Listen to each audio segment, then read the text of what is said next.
morning, good morning, good morning, good morning. Check, check, check. This thing on. Can you hear me? Loud and clear. You live at 85, boss.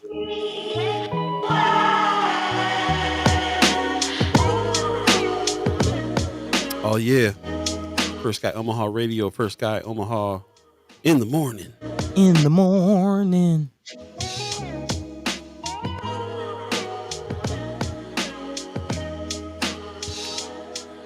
All right.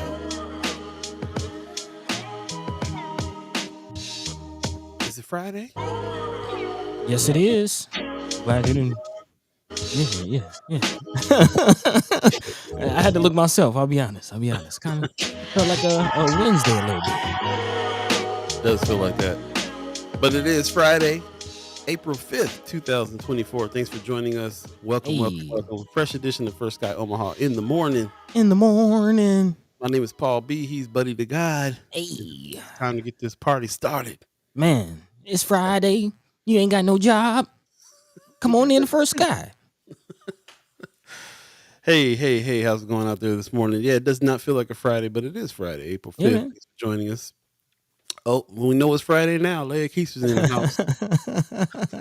Go ahead, Paul. Go ahead. It's on you. All right. I'm going to say, happy Friday, yippee, yay, yo, yippee, yay. Okay, I think you got it. Yeah. It's kind of that's my awake test right there. That's our cognitive response. Yeah, man. Yeah. Kind of liking it to like those not crisis actors. What I'm drawing a blank on what kind of actor it is when they're method actors. Actors doing the ho he hi ho hey he hi ho. You ever do that? No.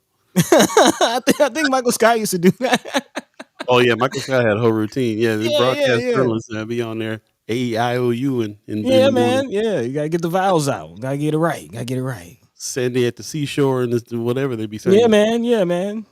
How much wood could a woodchuck chuck? Old woodchucker. Yeah. What's happening? Happy Friday. Judy Prince gives us a happy Friday. Everybody's reminding us it is Friday. Hey. And Pop says, good morning, First Guy. I can't believe it's Friday. Man.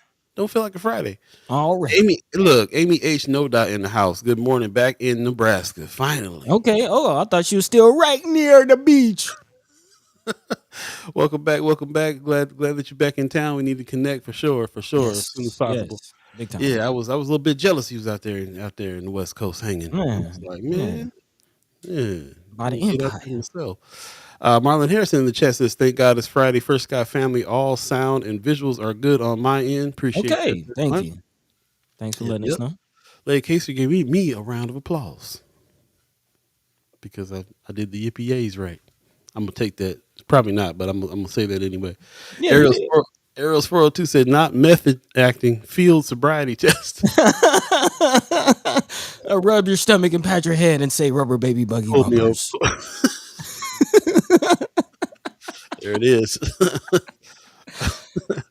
Yeah, thanks for joining us. It is a Friday, and we do have a special guest. Kimara Snipes will be on today. So it's been a little minute since we had her on the show. Lots to talk about, lots of stuff going on, of course. Yeah. Of course, it is Friday as well, so that means, hey, what do you got going on as far as the weekend is concerned? What's the haps? What's happening? Yeah, what's the haps? Yeah, get your haps together, because I'm not seeing a whole bunch of haps on my end. Really? Now I'm kind of wondering a little bit, kind of like I'm wondering a little bit about where people are even posting what's going on. Where because that when I started looking and I had to look, I was like, where do I even be looking? First of all, Friends of First Guy Omaha, that's the first place I go. Events. Then I hit events on Facebook. Mm-hmm.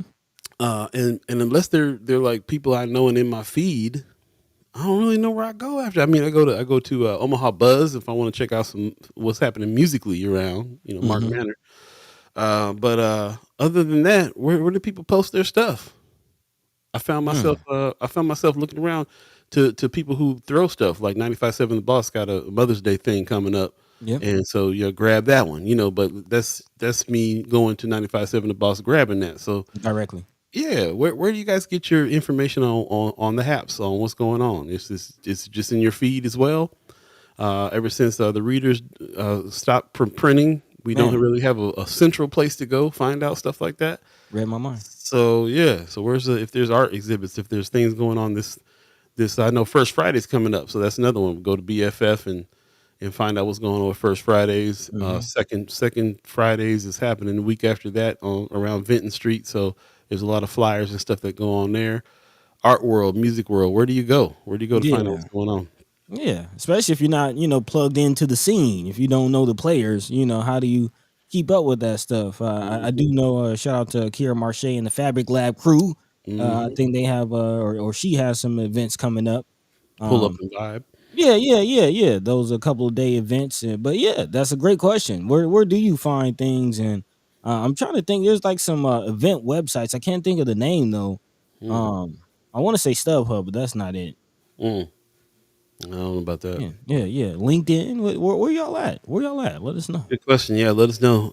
We can discuss some of that, and of course, keep on putting your haps in. Friends of First Sky Omaha, we'll keep pulling them there, and any haps that we got, we put there as well. Yeah, man. And it was just kind of a temporary spot until we figured out how to build out some kind of calendar or whatever's going on. So we'll figure it out. I was just thinking I also pull a whole bunch of stuff because I sign up to a few newsletters around town, and they're of course in the newsletter they'll be like, we got an event coming up and so on and so True. forth. True. So Yeah. that's what's up there. Just recently, we've been talking about the land bank for a hot minute. For some years now. Really, when you think about Yeah. it, several seasons. We finally got hit up by the land bank because they got some stuff coming up where they're going to be doing some outreach, some meetings Mm-hmm. where they want to talk to the public, Finally. and so we got hit up because they know talking to the public is kind of what we do. Yeah, So man. Yeah. Yeah. Step in the so right direction. I'm they're here like for it. Here so, for it. so they're like, get the word out to some people that are engaged, that get engaged in these things and want to hear and know what's going on. So that's Yeah, what's man. up. They got a series of meetings coming up. We'll talk about that a little later on in the show as well. And there's one starting tomorrow. So if you're interested in that land bank situation, Listen up. yeah, we'll talk about it. We'll talk about it during the show. But that's kind of it, man. People hitting us up, or people in my feed, or people on the Friends of First Sky Omaha page. No real central place to kind of really find out what's happening, and I'm kind of looking for suggestions. Yeah. From not really looking forward, but also looking back, what's on top of my mind. It seems like the ethers were high at the Jet Awards last night. So if anybody made it out to that, you know what I'm saying? Definitely let me know how was your experience. Shout out to friend of First Sky, Mr. Johnny the Jet Rogers. Johnny the Jet, that's right, and the Jet just came on our radar within the past week. So that's what I mean. Like that could have been something we've been promoting for a minute, Yeah, man. because we're all about what Johnny the Jet got going on. So yeah, man, it feels funny when you come up on something as big as that, and you're like, oh, what that's in 2 or 3 days. What what I'm saying, like, what Sneak up on you. sneak up on you, man. So yeah, so I'd like to start that conversation again. I'm trying to even think back to before the internet. Where were we looking at? Where do we even Ooh, find stuff? man, man. You know what I mean? Flyers on Yeah. your windshield, and So I'm gonna put this out because this is the type of group and platform that these kind of ideas can actually come to fruition. This is something that's been swirling around in my head for a minute. Um, LED screens on public sidewalks around the city, and the whole purpose of the LED screens for public information. That's the whole hmm, purpose of it.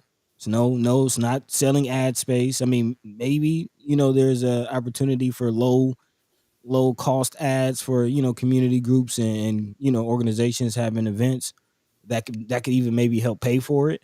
But especially like city events, public meetings, town halls, things like even depending on where the LED screen is, and if it's in like a neighborhood association, maybe that neighborhood association can kind of have first dibs on meetings and just some kind of mechanism to get, like, say you're walking down the street, it's like a new era digital or post board, you know what I mean, like, or bulletin board is what I'm thinking. well, I would never see it because I don't walk down streets. So I think if there was one posted up in Benson, you might be going into the theater like, hey, what's that? It's kind of like a marquee. I mean, I like the concept. I like the concept. We'll have to figure it out. But again, this kind of the question goes back to like, where are people at? And people are doing this all the time. So like, Yeah. you're gonna look at your phone more than you're gonna walk down the street and look at a marquee. I like the idea. I like it. Like I wish it was more futuristic. As a matter of fact, the new bus stops and stuff that they're building out for transit, they supposed to have screens and stuff in them. Mhm. That could be that. And you got me thinking about like standing there getting gas, and all of a sudden you Oh get this yeah, the loud screens. the commercials that run there. I Yeah, mean, yeah, yeah, yeah, yeah. Yeah, I mean, put me on to something. I Put know me on to people are something. always in their phones, but not when they're driving. You know, maybe that's the type of stuff the information can get out. You know, you have to stop like, hey, what's that? Stoplight. I don't know. Yeah, I want people to keep their eye on the road. I don't know about the. yeah, They already looking at their phone at the stoplight, which is the reason why they don't go. yeah. And I guess thinking about Omaha drivers, maybe. Don't give us no more distractions. Yeah, Don't give us yeah, no yeah. more Now that distractions. I think about it, now that I Speaking of think about distractions, let's go ahead and get this show started. We are the LCD screen for you this morning on it. what's happening. Hey, A fresh edition of First Guy Omaha in the morning is happening in right the now. morning. Let's make it happen.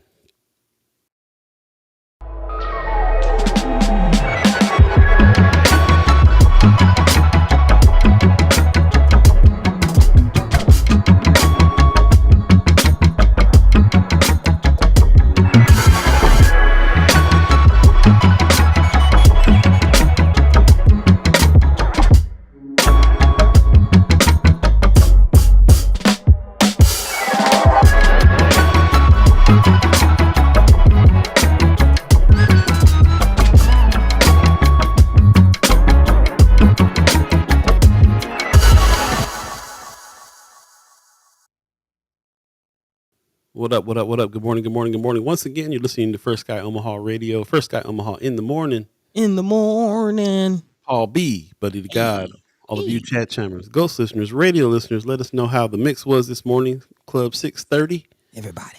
Yeah, man, you can go to firstguyomaha.com, hit the listen button, and check us out on digital radio.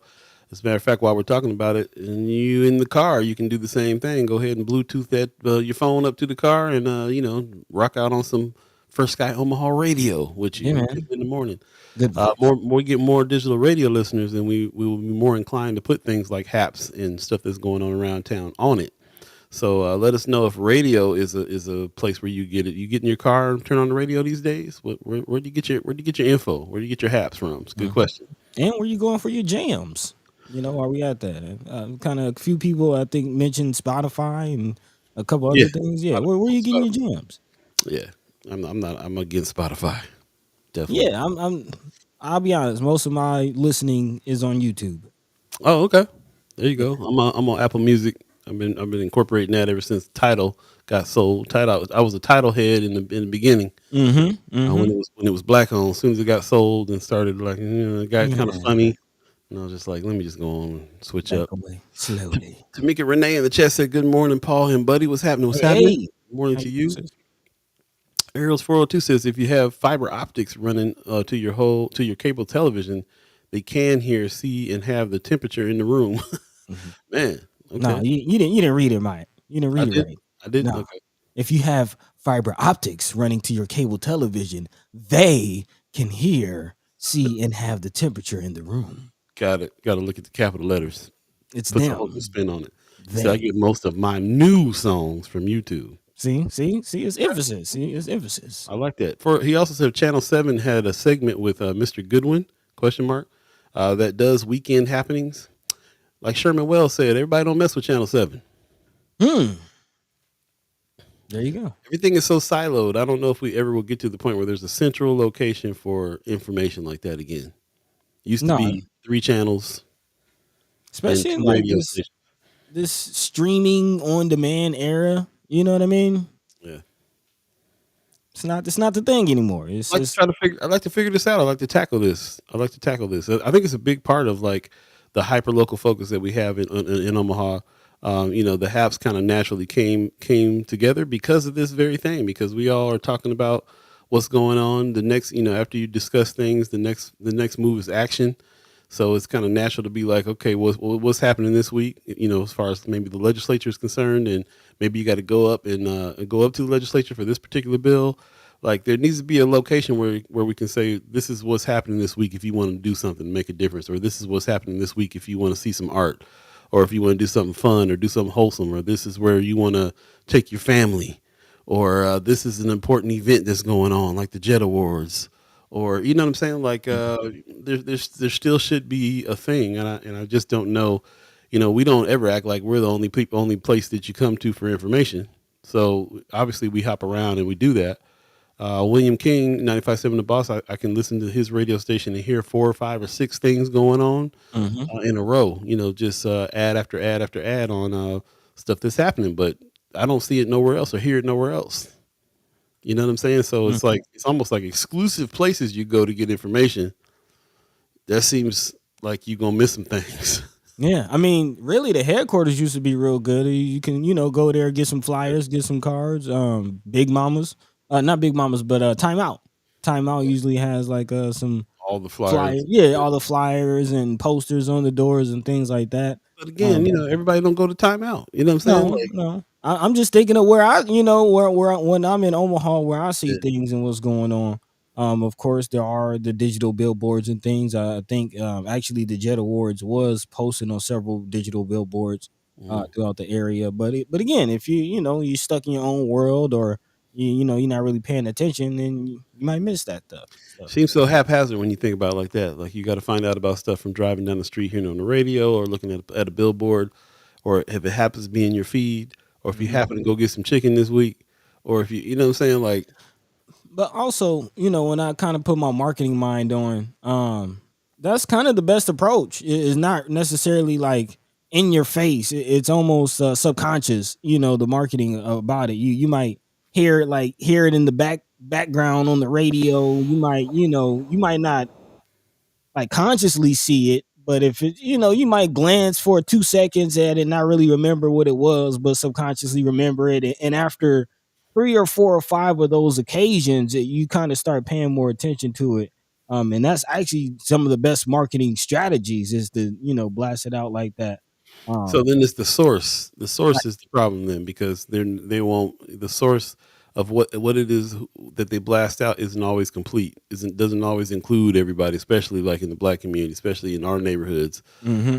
You know, stuff doesn't get blasted out as much as I mean, you know, now we're talking about a bunch of different sources that are putting out what the haps. I mean, just Yeah. Yeah. like us, Right. we can't put every haps out. We ain't getting the information.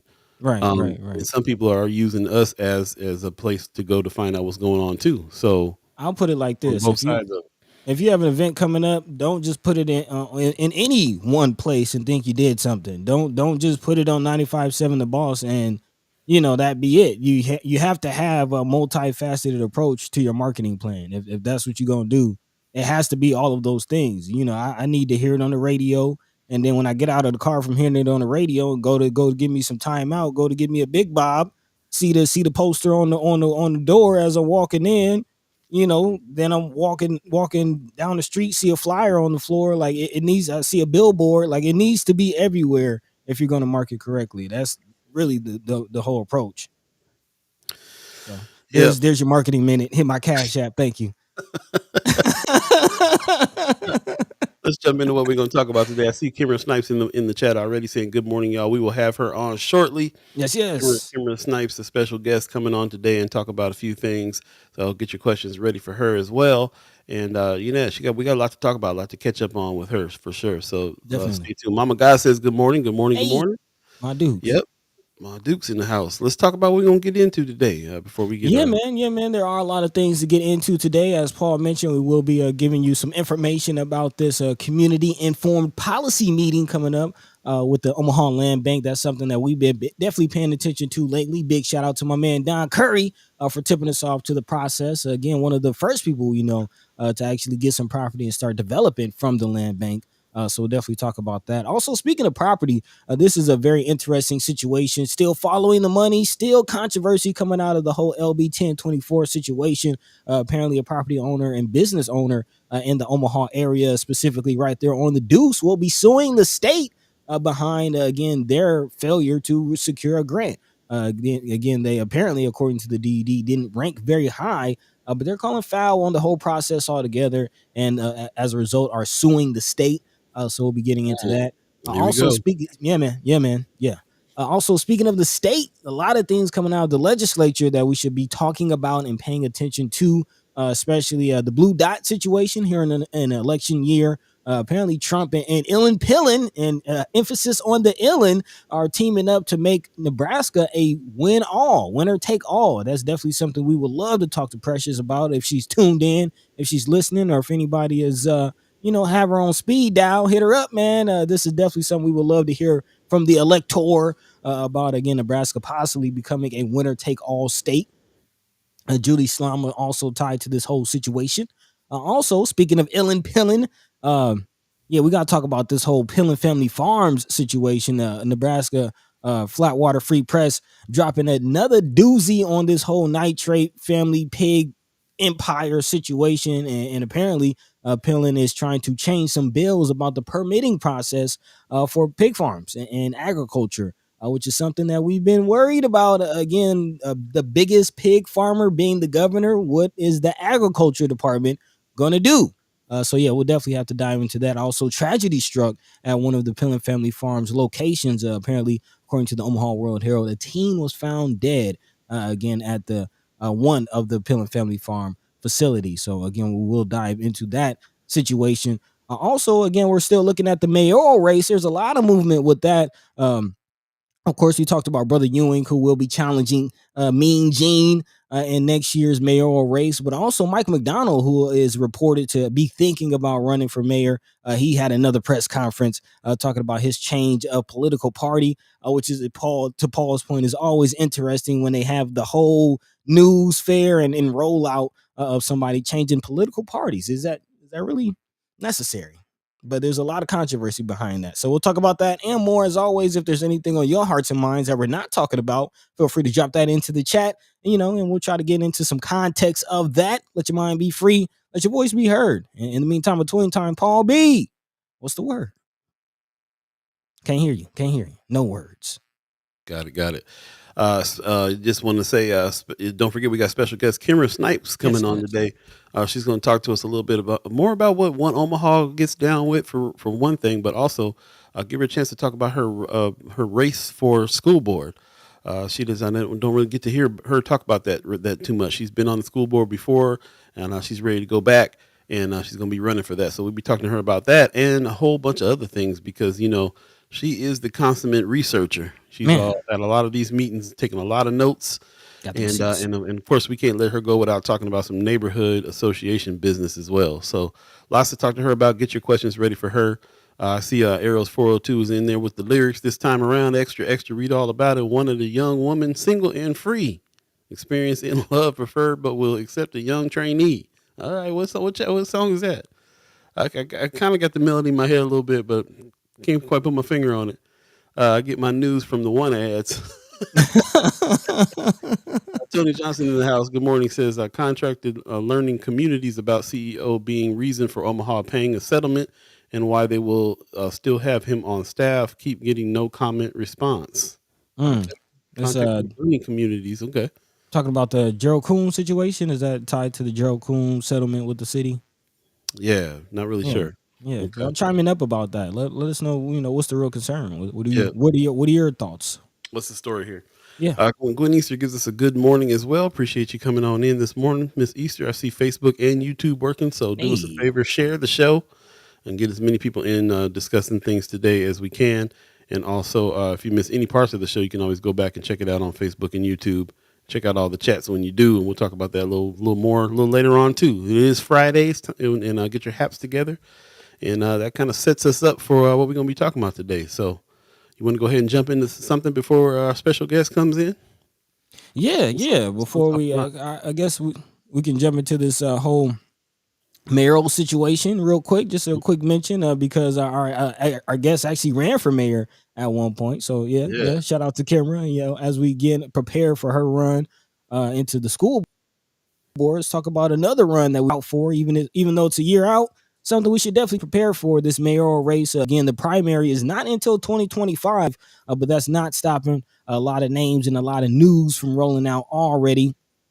Of course, earlier last week we talked about brother Ewing, John Ewing, who is currently the Douglas County Treasurer, but of course, for mayor. Again, a lot of questions still out.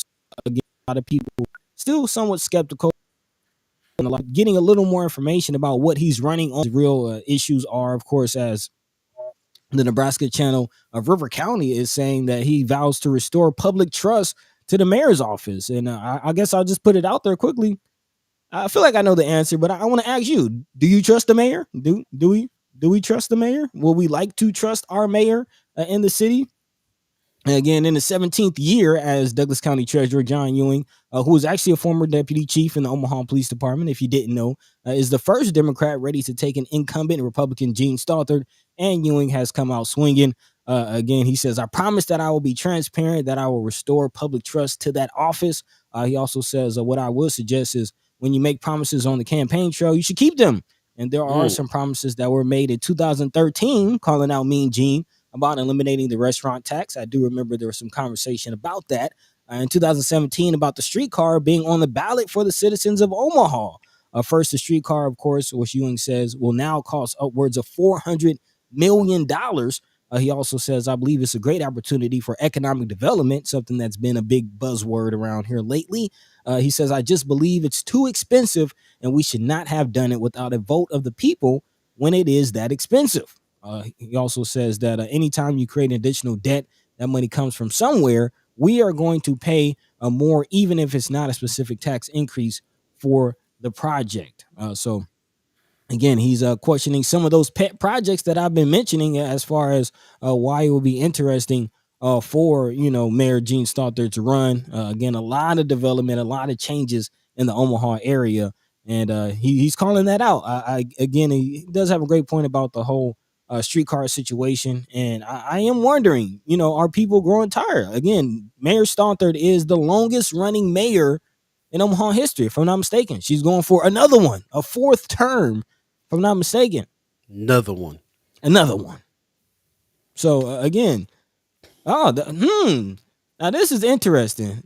I'm sorry, I glanced over to the chat, and brother Anthony Rogers, right? You threw me for a loop, man. You want to go ahead and dive into that one, Paul? Yeah. Anthony Rogers right in the chat. Okay. We just put it out there. Do you trust Stothard? Anthony Rogers Wright says, I actually do trust Stothard. She's the embodiment of Maya Angelou's famous quote, when somebody shows you who they are, believe them. Okay. We all know who she is, and there is no surprise, consistently horrible. Yeah, interesting comment. I don't know if you guys saw that movie Jackie Brown. It's one of my favorite movies, Quentin Tarantino. There's Samuel L. Jackson plays a guy named Ordell Roby in this film, and his whole theory is you ain't got to trust them. You just got to know them. You got to know who they believe them, believe who know who they are, and deal with them accordingly. So, in as far as that's concerned, Brother Wright is saying, yeah, she's not unpredictable. We kind of know where she gonna slide on some things, and I guess it's better to work with that than to kind of not know. But I'll be honest, I'm kind of excited about Brother Ewing running. To be honest, like he's been on the money side, seeing where the money. I forgot all about the promises that he just mentioned. That's what happens. They'll promise some things and do what they want to do. Forget. Yeah, hoping you forget. You know what I'm saying? So that's kind of like one of the issues there. I kind of feel like, he's right.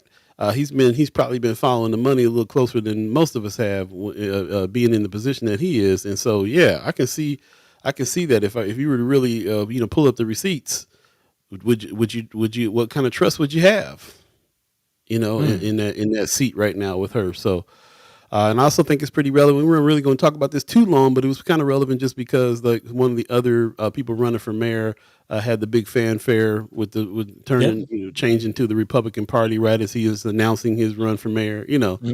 So it's pretty interesting. It is something that needs to be looked at. This will be her fourth term, so that's kind of crazy. There's a little bit to this, and as a matter of fact. Luckily, right now we have our special guest waiting in the wings, and even though she's not supposed to be here for a little minute, I kind of want to bring her in on this conversation because she's run for mayor, and so she's already kind of done a lot of that due diligence. So here we go, ladies and gentlemen. We have Miss Kimara Snipes in the chat. Good morning. Good morning. Good morning. How are you? I'm pretty good. How y'all doing? All Good. right, all right. Your hair looking fly right now. I Yeah, love yeah. I was gonna say I like that. I like the new it. look. Hey, Yeah. hey. Look at Hey, dope. Coming into the spring anew. a little bit, little How's it bit. going, sis? How's it going? Pretty good. How y'all doing? Oh, we're All doing right, all good. right. Can't complain. Can't Yeah. complain. Not bad. I didn't feel like a Friday, and then I was already feeling pretty good. And then when I found out it's Friday on top of that, I'm like, oh, okay. Oh, let's Yeah, get it rolling. Friday. Yeah, Yeah. Yeah. yeah, yeah. It's So been Alrighty. huh? go ahead. I'm sorry. What No, you I say? just said it's been a rough couple of weeks. Oh, really? You Okay. Really? know, y'all know many of y'all know my whole adoption story. I met my father in 2019. He passed away a couple of weeks ago. I Oh do So no. remember then you mentioning that.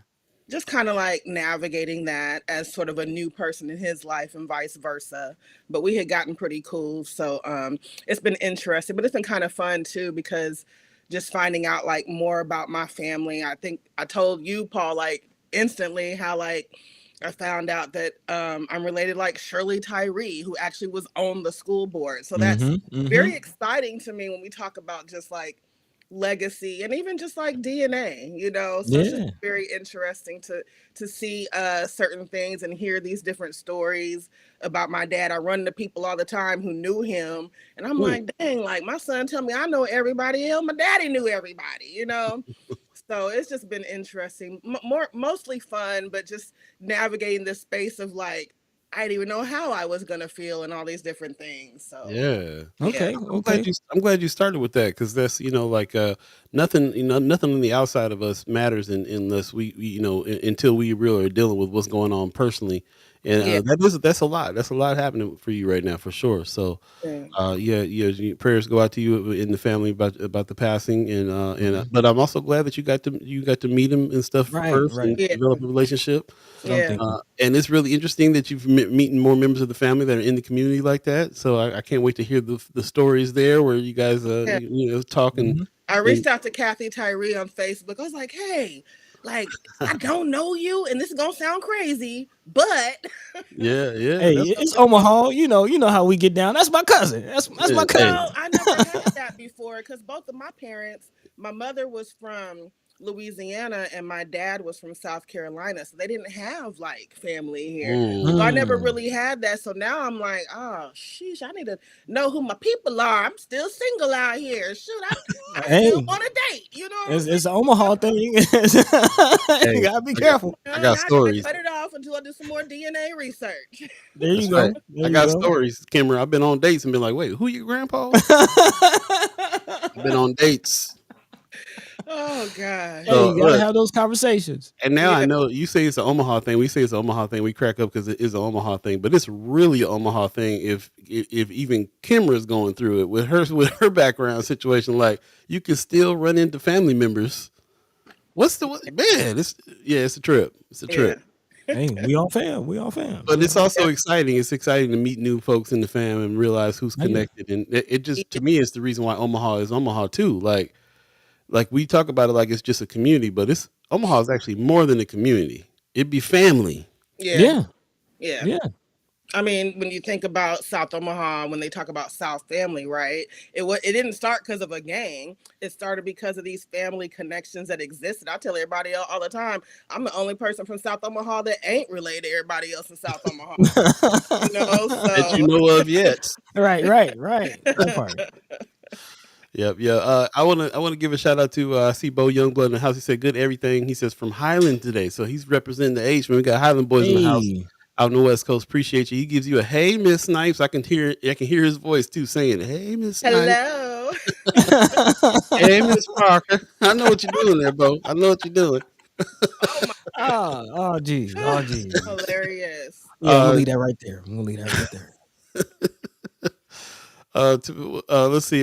Yeah. So anyway, we just want to jump in. We're kind of talking about this mayoral race that's going on, and we know, I think when I met you, it was you coming in running for mayor, Yeah, I'll and say. you were doing that around that period of time there. Well, buddy, fall out the chair. What happened, buddy? You all right? You fell out the chair. Oh, okay. Ah! I love it. There you go. Snipes for mayor. That stuff Hey, been popping up in my memories, boy. yeah. Tell us Yeah, about tell us about that. You know, yeah. when I ran for mayor, I just want people to know that I started like a year and a half after everybody else. And what Mm. made me do it was that, if you recall, I was on school board Mm-hmm. and getting all this information that was scaring the hell out of me. Mm-hmm. And Mm. if you recall, I called Terrell McKinney. I remember the day I called Terrell McKinney, March 11th, 2020. It was Mm. at night. And I said, bro, if we don't do something, we are not going to get the information we need for our people. And that's just what I knew Mm. in my heart. And again, being on school board or elected, period, you have a higher access to information than other people typically. So again, the information I'm getting scary as hell. And so I told Terrell we got to do something. I said, we got to put together a meeting and I want you to help me brainstorm anybody who should be here. I don't want to leave nobody out. And so we had that meeting on March 13th at 8 o'clock in the morning. Everybody from Congressman Bacon's office on down was represented. And I even called people who I would not call on any other day, right? Mm. Like, we're not going to be hanging out. We don't really vibe like that, but you have value that would be beneficial when it comes to getting our people the information they need during this pandemic. Mm. And so I did one for North Omaha, I did one for South Omaha. When I did the one for South Omaha, I started getting emails from people about 4 or 5 days later, and they were like, "Hey, Kimara, like, I see the mayor's like doing a COVID task force now. It looks similar to yours. Like, did she invite you?" And I wasn't invited, and it wasn't about like ego. It was just a thing of like we weren't meshing the most at that time, and I Mm-hmm. think that's the reason why I wasn't. And so in my mind, I was like, if I can reach out to people I don't mesh with, Mm-hmm. then I feel like I should be just doing this job. And so Mm-hmm. that is why Mm. I ran. It was more so of a reaction as opposed to just running. You know what I'm saying? Right, right, Mhm. So right. that is what that was about. And I guess when I think about candidates, my not only thing, but one of the first things I wonder is, why are you running? You Mm-hmm. know, Right. The that's something why. that I want to know, the why of it, because oftentimes this is Democrats and Republicans. I am not going to discriminate. I find that it's not always the right reason. I'm not saying that's the case with any of these candidates right now, but that's what I want to know, why. And I need to Mhm. sit down and talk to you about that so my spirit of discernment can kick in and be like, yeah, they for real, or yeah, they ain't. And Mm. so that's what I'm concerned about. Now, ain't nobody reached out to me who's running for mayor, which also says a lot to me as well. But we'll see what happens. Well, maybe we can set something up. Maybe you can be the first guy Omaha correspondent with that. Be the person that conducts interviews. We'll bring on candidates, and you'll have better questions than I'll have for Wait, them because of you doing the it might be it might be a thought. I mean, it might be a thought. I'd like to hear somebody who knows about about running. The process. You probably got a lot of information on what you learned when you ran. yeah, Yeah. that's actually something, because even a couple of days ago, I had a bit of an epiphany because I was, processing about One Omaha and things I want to do within that space. And I've been thinking about this advisory board I'm trying to put together. And then it dawned on me, it was like, Kimara, duh. When you were running for mayor, you were going to put together this community board, right? Just do it Mhm. just like that. So really within the space of One Omaha, and I've been thinking about this for a while, I'm really doing things I wanted to do as mayor. I'm just doing it from Mhm. One Omaha. Like, I don't need the title. I'm There you about go. that work. You know what I'm Right. saying? So Right. I'm Wow. Right. Wow. gonna do it here. Then I don't have to worry about the politics of it. I can talk Mm. to anybody I want to. It's not about winning a race. It's literally what it was before, just about being a service to the community I'm from that I love. And that's what it There you Wow. is. go. There you go. There Well, you go. that's a perfect segue. I wanted to dive in a little bit more, give people some more information about One Omaha, and that's a great context to do it in. The stuff that you were trying to do, if you wanted to do when you were running for mayor, you're doing now with One Omaha. So tell us about that a little bit, if you don't. Well, I haven't been there a year yet. It'll be a year next month, actually. Okay. Mhm. Right now, some of the things that are going on. One Omaha just completed a contract we've had with the Service Learning Academy at UNO, and shouts out to Alex O'Hanlon, our engagement manager, who has facilitated that process. They created a board, a redlining board, with different Mm. community members on it, and so One Omaha, Alex specifically facilitated those conversations and planning and discussions. And so Mhm. Dr. Terry Crawford, Dr. Terry Crawford from UNO and SLA, or Service Learning Academy, is really helping manage and navigate that board. Hmm. The redlining display is still on at UNO and it actually ends in May. So I encourage anyone who has not taken that tour at UNO. I'm not talking about at the museum. I'm talking about at UNO with Shamika Simpson, Dr. Crawford giving that tour. It is a phenomenal and just super dope tour. And I highly Mm. suggest you do it. And you can do that for free. I suggest offering donations as well. But if you go to the Service Learning Academy or just Google SLA and redlining, you'll see how to do that. Um, I've been working hard on diversifying our funding at One Omaha as well as far as planning for that. And one of the things we're diving into more is our fiscal sponsorship. We do want to help eliminate barriers for community. I always go back to when I was first a part of One Omaha. When I say a part, I mean someone who Hmm. was just benefiting from all their trainings and everything I learned.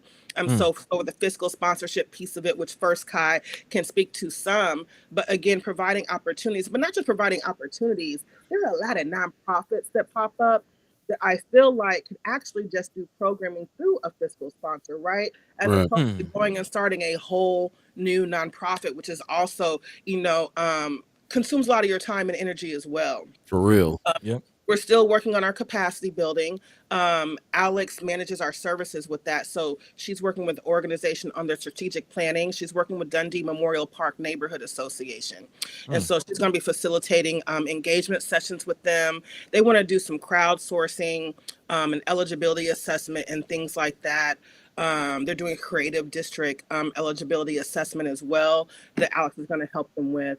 Mm. Um, and One Omaha is also focusing on public engagement. I've been creating a public engagement template actually since last year when I came into One Omaha.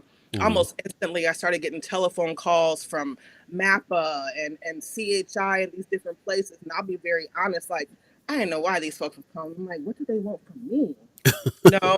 And so, sometimes it takes me a little bit to process. And that's really what it comes down to. I have a sort of reputation, although some may disagree, for public engagement. I take it very serious and it's Hmm. something that's very important to me. So, also working through that, creating this public engagement sort of template. And because that's also an area of revenue for us, and anybody can create a template, but there's very few people who have the networks that I have that I've been working and building on for the last 20 years in all of Omaha. And Right. so then also, we've applied for funding for a project this fall that will be a collaboration between One Omaha, Nona, Sona, Black Votes Matter, and Civic Nebraska. And what that is I've applied for $21,000, and I'm going to hire two Canvas coordinators, one for North Omaha, one for South Omaha. I say hire, really stipend. That would be Leo Lewis in North Omaha, Jose Flores in South Omaha. And so these canvassers are going to go into a neighborhood, not different neighborhoods, but the same neighborhood, four different times, four different deep canvases. And the Hmm. purpose of that is to help these neighbors get connected with their local civic engagement organization, which would be NONA, which would Right. be SONA. Mm. Invite them to that. But like I said, four canvases. The first canvas will introduce them to their local group, like I said, but also invite them to National Night Out, which is a nationwide event that happens. And that's kind of what kind of put me on the map, was doing that in South Omaha Hmm. when I started really working on police community relationships. So that first one will invite them to that. The second canvas will be after Hmm. National Night Out. And by the way, at National Night Out in the doors, we're collecting people's information to maintain contact with them. Hmm. That second canvas will start lightly sharing about voter ID information, but this is also continuing conversation with people, which also builds trust. Mm-hmm. Canvas again, continue to distribute that voter ID information, start talking about get out the vote information as well, but still maintaining that connection with people. Then a fourth canvas as well. And during this time, also inviting them to come and participate in fall cleanup, Hmm. which will happen, which is a support to people. My philosophy is that, quit going into these neighborhoods one time, dropping off Right. flyers, then leaving, right? And doing nothing Mhm. for people in the process. This here is going into a neighborhood numerous times, building relationship with people, but also doing something for Hmm. them. I'm looking for sponsorship and funding to pay for hauling for 25 families in North Omaha and South Omaha, preferably like elderly, disabled, things like that, to also help them get their stuff away from their home. When Hmm. you when you connect with people and show them that you care, this also increases trust. And like I Hmm. said, I'll be maintaining contact with all these different people. So those are some of the things that I'm working on at One Right. Omaha right now. And that's not everything, but that's the Okay. highlights that I wanted to mention. I will also mention that I am contracting out for communications work right now. Noel Fire. Blood Anderson got a great opportunity to be on a pathway shift to directorship in Mm, community base. And so okay. in One Omaha, we have communications work that needs to be done. I am Yeah. not at a point right now where I am ready to, nor want to hire somebody at this very moment. But my ultimate goal and is to get One Omaha's budget elevated to where I can hire a few more people. Because Right. again, Okay. Right. in my position, this is about all of Omaha, which requires more attention than just from two people, which is Alex and I right now. So I did Mm. want to share that, and I have an RFP that I can send out that I've completed. And if anyone is interested in Yeah. that, you can holler at me and I will send that RFP out. Yeah. We're Oh yeah. definitely looking at that. We want to talk to you about that as well. So Yeah, that's what. So I didn't know it was down to just you two over there with what everything that you got going on. You laid a lot of stuff on us that you're going to be doing Yeah. with Yeah. this. So I wanted to peel back on that real quick though, and just and give so there's I'm trying to pull together. If I was a person who was just learning about One Omaha, what's the elevator pitch? What would you say? All those things that you just mentioned that you're going to be doing right. is for the purpose of what? I would say that, One Omaha, our mission is to empower people where they live through education, training, and engagement to develop thriving neighborhoods. For me, it's about creating space where people can, number one, learn how to interact with local government. Hmm. Two, get to know their neighbors, but also the people who make decisions for them, which is Hmm. empowering. I can speak to that because that's what it did for me. Hmm. Hmm. Three, help people build their individual capacity. But when we're coming together, we're also building organizational capacity. And Right. four, really come together to create this meaningful sense of community ownership, right? Because when we Hmm. feel like we own our communities, we take care of them. And I will go back to those four things I just mentioned are also precursors to systemic change. So overall, that is what it is about for me. And these Yeah. other things that we are doing are ways to make that happen. Hmm. That's what's up.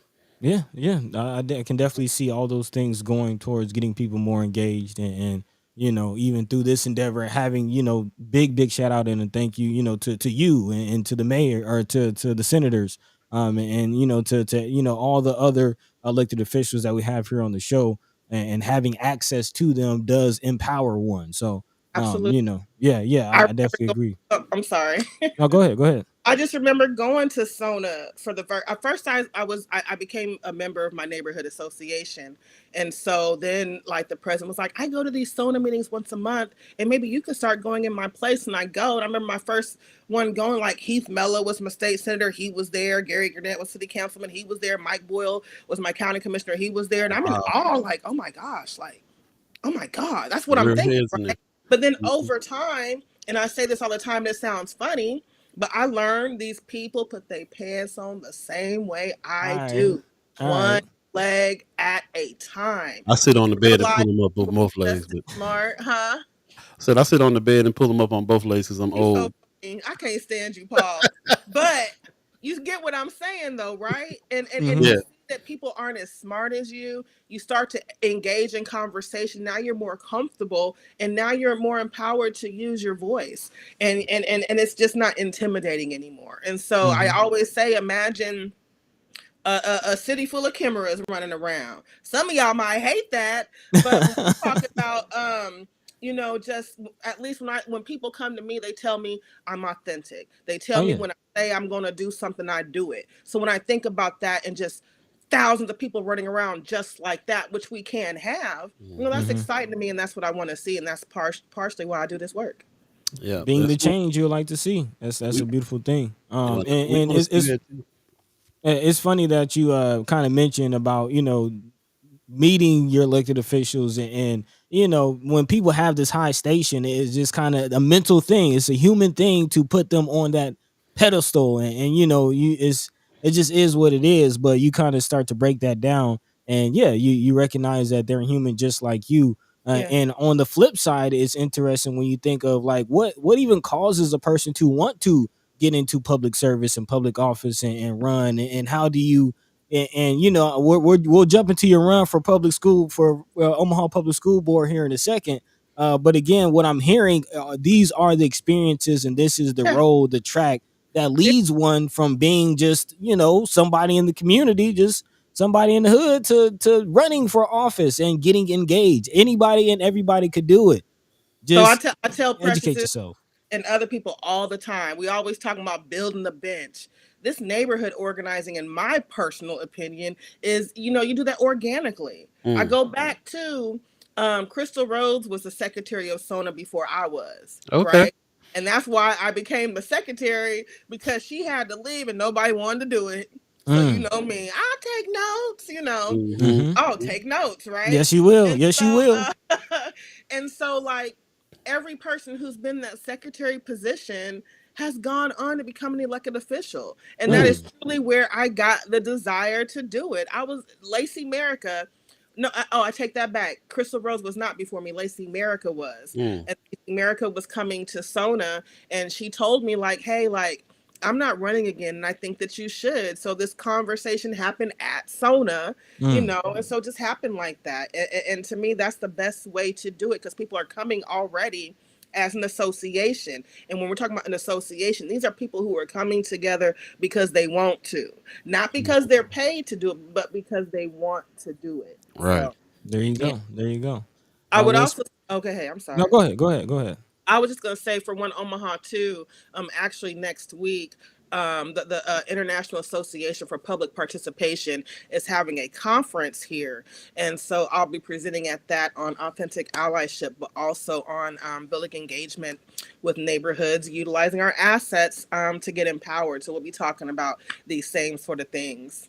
The international. It's an international conference. Association for Public Participation. Hmm. IAP2 is what it's called, and they're having a conference here next week. Andy Wessel from the Douglas County Health Department, who, by the way, I encourage you to get on your show.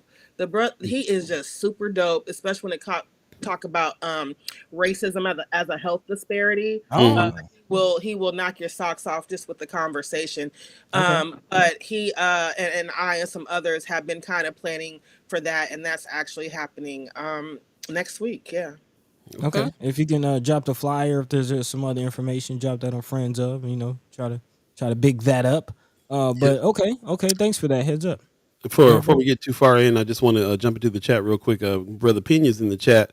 He's kind of co-signing on some of the things you were saying. He's like, when you don't show up to retouch base, they never show up. Just gonna he kind of put that out there when you were talking a little bit about just showing up and being out there. Appreciate Brother Pena being in here. Also, Yeah. I Peace, think peace. Grand Island. Yeah. I told Yeah, him I'm gonna hang out when I go out there. that's Yeah. what's up. Yeah.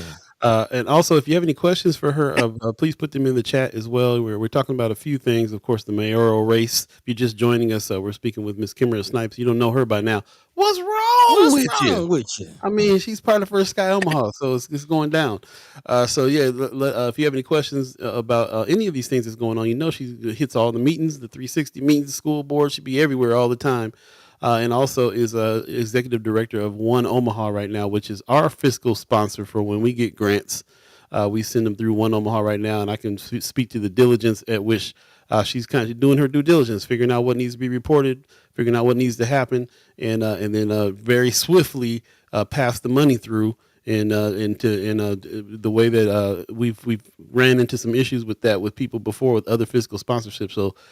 So just what you know about Kimara and her diligence, her due diligence on a business level too, same thing. So definitely check that out if you're an organization that can get any kind of grants or anything like that, and instead of setting up your own nonprofit, a whole nother nonprofit, Man, it's a you can hassle. do. It's more than a hassle. It costs a lot of money. You need a lawyer. There's a lot to it that people think because there's so many pop-ups, 501c3s all the time, that is something that is a simple thing that everybody's just doing. Everybody's going to have to save money.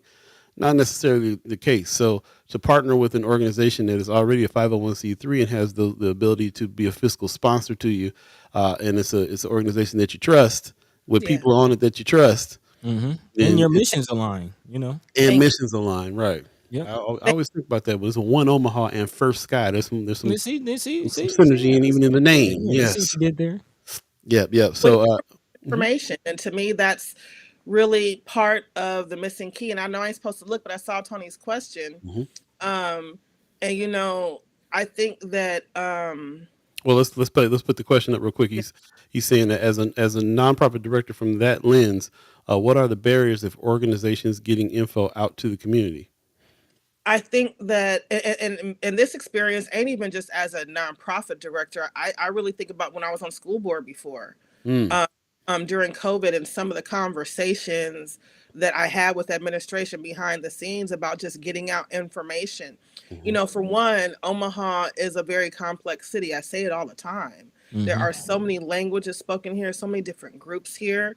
But I have to say, for me, it comes down to intent and energy, right? You have to expend a lot of energy to figure out how to communicate properly. And it's going to take more than a flyer, a website, telling somebody to email you. I had a conversation with a friend of mine the mm. other day who's trying to do some work over in the Fontenelle Park area.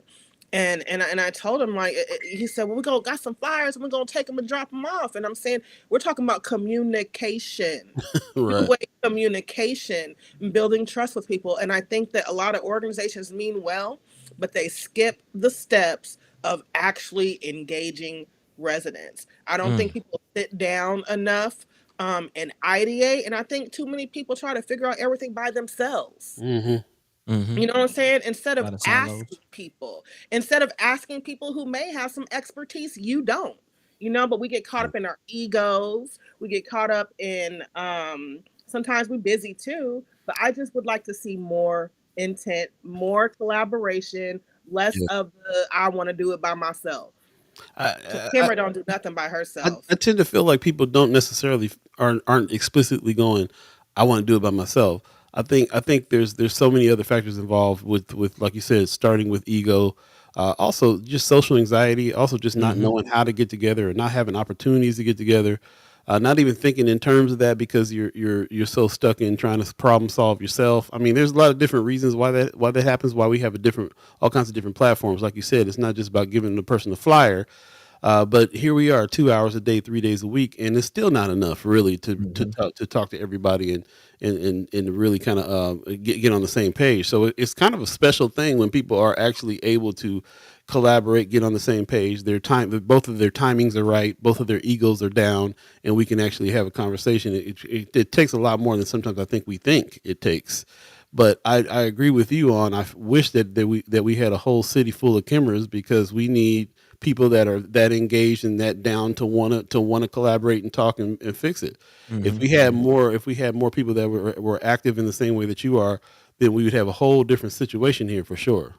So not disagreeing with you at all. I totally agree with what you're saying. It Yeah, we I'm just thinking about when I told OPS, like, why do you think you have to figure this out by yourself? Like, we got Mm. organizations out here, you're the size of a city, you need some help, Yeah. do they work with other organizations and stuff like Yeah, yeah. And I okay. will say that at the time, they definitely listened as well. That's how Sona Mm, ended up being a platform during COVID, mm, right? Mm. We had like 4,000 people watching because it's like you need to get information to the community. right, And I Right. love the Empowerment Network, but that can't be the only organization that's doing it. right, Ain't Mm-hmm. right, nobody right, over here gonna go to the Empowerment Network to see Dr. Logan talk about something. right, So true. outlet over here, and Sona became that platform. And to that Okay. point, about the empowerment network, we've had the conversation here on the show. I think an element of the breakdown in communication is just, let's be honest, communal trust. Do we trust each other? Do we trust each other Or as a community to build with each other and build coalition? I do think there's elements of just a lack of trust out there. Yeah. Again, definitely based on the line of questions that we were receiving about the empowerment network, and And we've shouts heard out to still some y'all people who don't trust the empowerment network still. And shouts out to y'all for being people to help, alleviate that by bringing people on and Hmm. providing that space. Because what I've seen just through watching the show, people who will have a lot to say righteously and justly, and then they'll have these conversations, and you'll see this shift of mindset, which hmm comes from just sitting down in And talking. talking to somebody, Right. Right. It Yeah. or seems that. simple, goes a long way though, but it goes back to what you were saying as far as intent. That's our intent. Like that's the point of the show is for us to inform, communicate, and bring the community together to try Right. to come to a first sky, to try to come to some level ground of Right, understanding. So because understanding is a rock on man upon which man builds himself. Like you have to have an understanding in order to move forward. right. And Otherwise, I use it's the gonna be farm confusion. network as an example, not to say it encompasses Right, issue. It's just an example. No, right. I like what you said about it. I think because you're right, Empowerment Network is doing a lot to inform. But just like how Sherman Wells says, everybody don't mess with Channel 7. Right, Everybody don't mess with the Empowerment Network. Everybody don't mess with First Sky. right, So there is, and I think this goes to the conversation we were having way early in the show today about just getting the word out. We were talking about the haps, but it's the same thing with this. Mm-hmm. It's kind of got to go everywhere because everybody has the places that they go get their information. So we can't put it all on one organization and so on and so forth either. So, but yeah, I love the fact that I feel like we're on the same page here with what it is that we're talking about as far as that kind of information is concerned. Before you go, I just wanted to jump in because I see Precious McKesson in the chat. Good morning, Miss McKesson.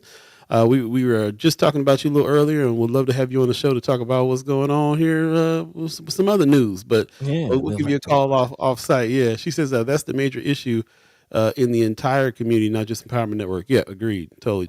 And she clarifies, says I was meaning the trust issue. Trust, right? Yeah, absolutely. Yeah. This that's the problem. That's what black folks. You know what I'm saying? Like we were Man, beat into not trusting each other. mm-hmm, You mm-hmm. man. know, you have to, it's an extra step, bro. You know, Shout out, shout out to BAA man, who got the kids reading the Willie Lynch theory. man. Like The dark versus the light, old versus the young, men versus the women. Man, Paul. it was beat into us to not trust each other. So we got to go through extra steps to try to build some trust than Paul, most you people said it. do. Said a mouthful. I'm sorry I was cutting you off for something you were trying to say earlier, Miss Snipes. Oh, I just thought about it. I was thinking about when I talked to y'all about canvassers earlier. Mhm. Mm-hmm. We looking for 4 canvassers in North Omaha and 4 canvassers in South Omaha, and we will also be giving them a stipend of $25 per hour for 20 hours per week. So that'd be Okay. 4 different weeks. We prefer the same 4 canvassers for each one, but also throwing that out there as well. So if you're in North Omaha and interested, you'll be working with Leo Lewis. If South Omaha, with Jose Flores. But if you know anybody, just let me know, and I'll connect them to the 2 of those as well. There you Okay. go. There you go. Before this conversation gets away from us, I do want to pivot because it is election season. You are running for school board. Yep. And you mentioned it several times as far as again, this is something you're not new to, you're true to. You've done it already. And again, I know you had to step down not by your own choice, but because there are some situations that were out of your control. And some things that just kind of unfortunately, didn't quite work out. Yeah. But again, like let's speak to how do you feel about the school board now? What are your thoughts about running? And if you want to get into how your last run ended, yeah, just where are we with that situation? How's the campaign going? How I am with how it ended before, it's still slightly hurtful for me. I ain't gonna lie. Okay.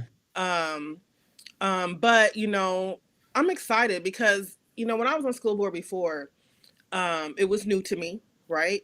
Mhm. And then COVID happened. And so it was like my learning process was impacted. The Mhm. learning curve was clearly impacted.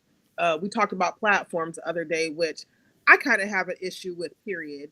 You come up with the platform, COVID Mm. happens, it goes out the window, Oh, right? okay. You get on the school board and you learn that, what you're really here for is that budget, that superintendent, and policy, right? Mhm. So for me, I'm excited to come back to be monitoring that, but with the level of learning I've had since then.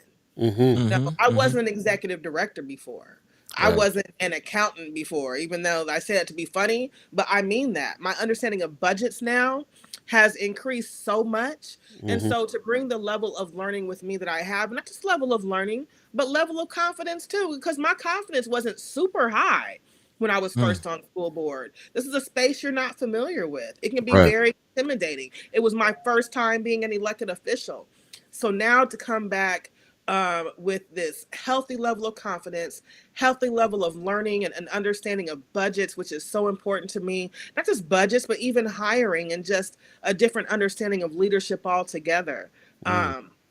Um, I'm excited to come back with that Mm. because, I still talk to people on the board. People call me behind the scenes, ask me to go talk to another board member. Um, so excited to come back. I'm excited to kind of get in there and shake some stuff up. I ain't gonna lie. Mhm. Um, because I was listening to the last school board meeting the other day, and I haven't finished all the way, but just excited to Mm. get back.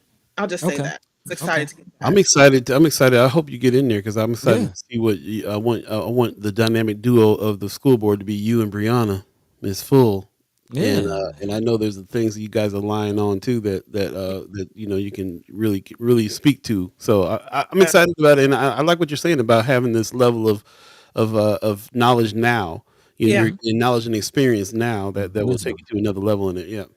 And and Bree really highlighted something for me in the last school board meeting too was you know, I say lived experience, but I don't just mean being like an OPS student, right? She Right. was talking to those young people where that transition program got taken away, and her having participated in programs like that, you know, um, just the level of care, that you see coming from her. I would like to see it coming from possibly more school board members as well. Hmm. There was a gentleman who comes to all the meetings. Bit of a well, anyway, he's suing the school district right now, so maybe I shouldn't say a whole lot Mm. about him. Mm. But his name is Riddle, last name Riddle. He was coming during COVID as well.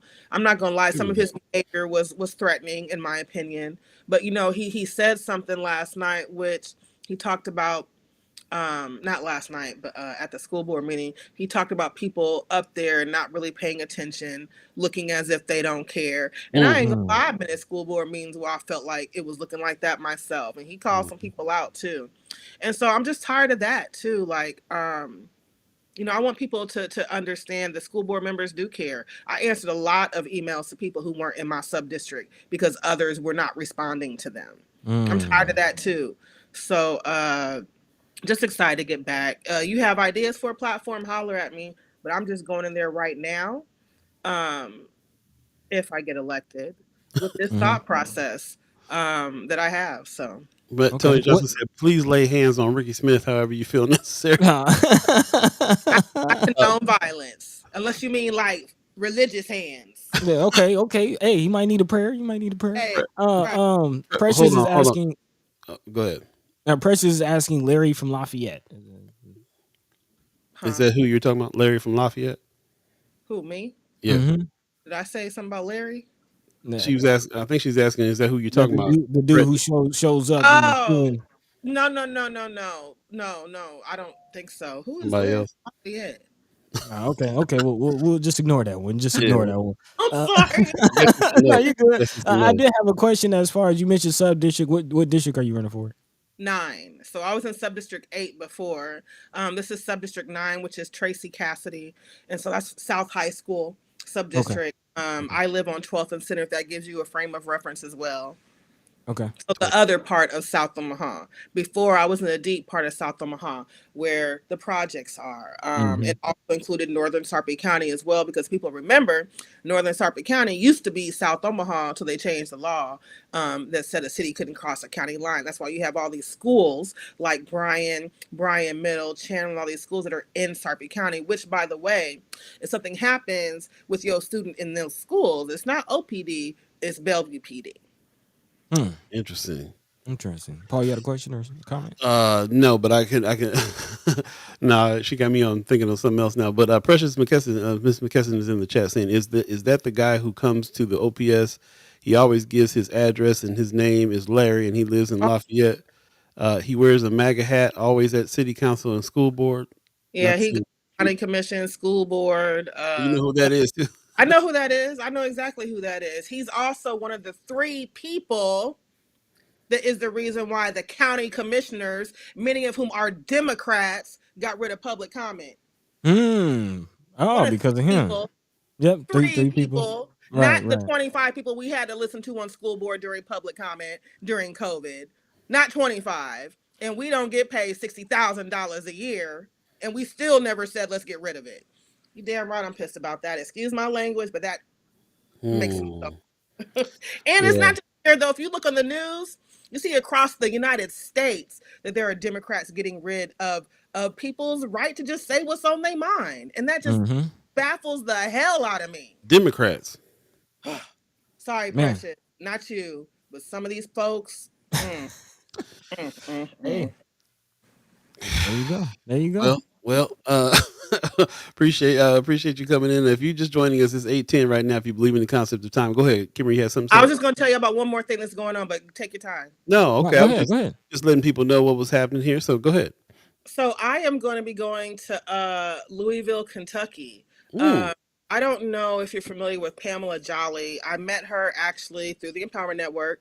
She's been coming up here for a few years to their conferences. She runs Torch Enterprises. It's a strategy investment firm focusing on like raising capital and awareness for minority businesses. She did a lot of work in New Orleans after Katrina, stuff like that.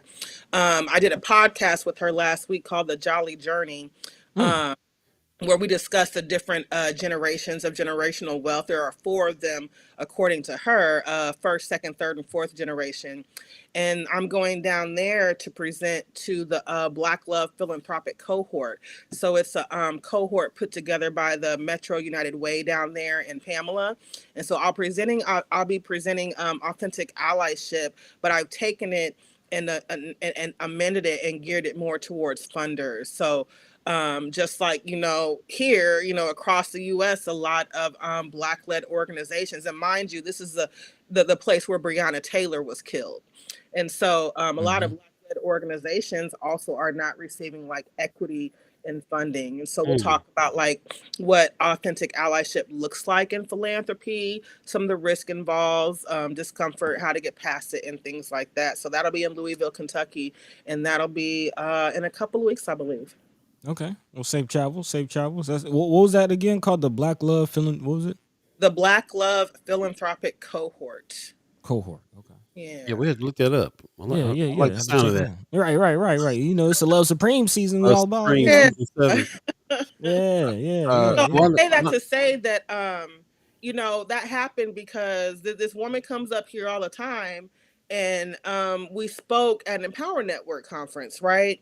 And so we talk about the Empowerment Network. I Mm-hmm. also try to take advantage of that network. You see what I'm saying? So these Mm-hmm. different people who come here who also have their own networks, you know what I'm saying? Making sure that we're connecting with these people and also building for ourselves as well and seizing these opportunities. Simone Sanders used to work there. You see what I'm saying? Oh, mm, okay. okay. Taking advantage of these networks and also elevating ourselves, which we should be doing.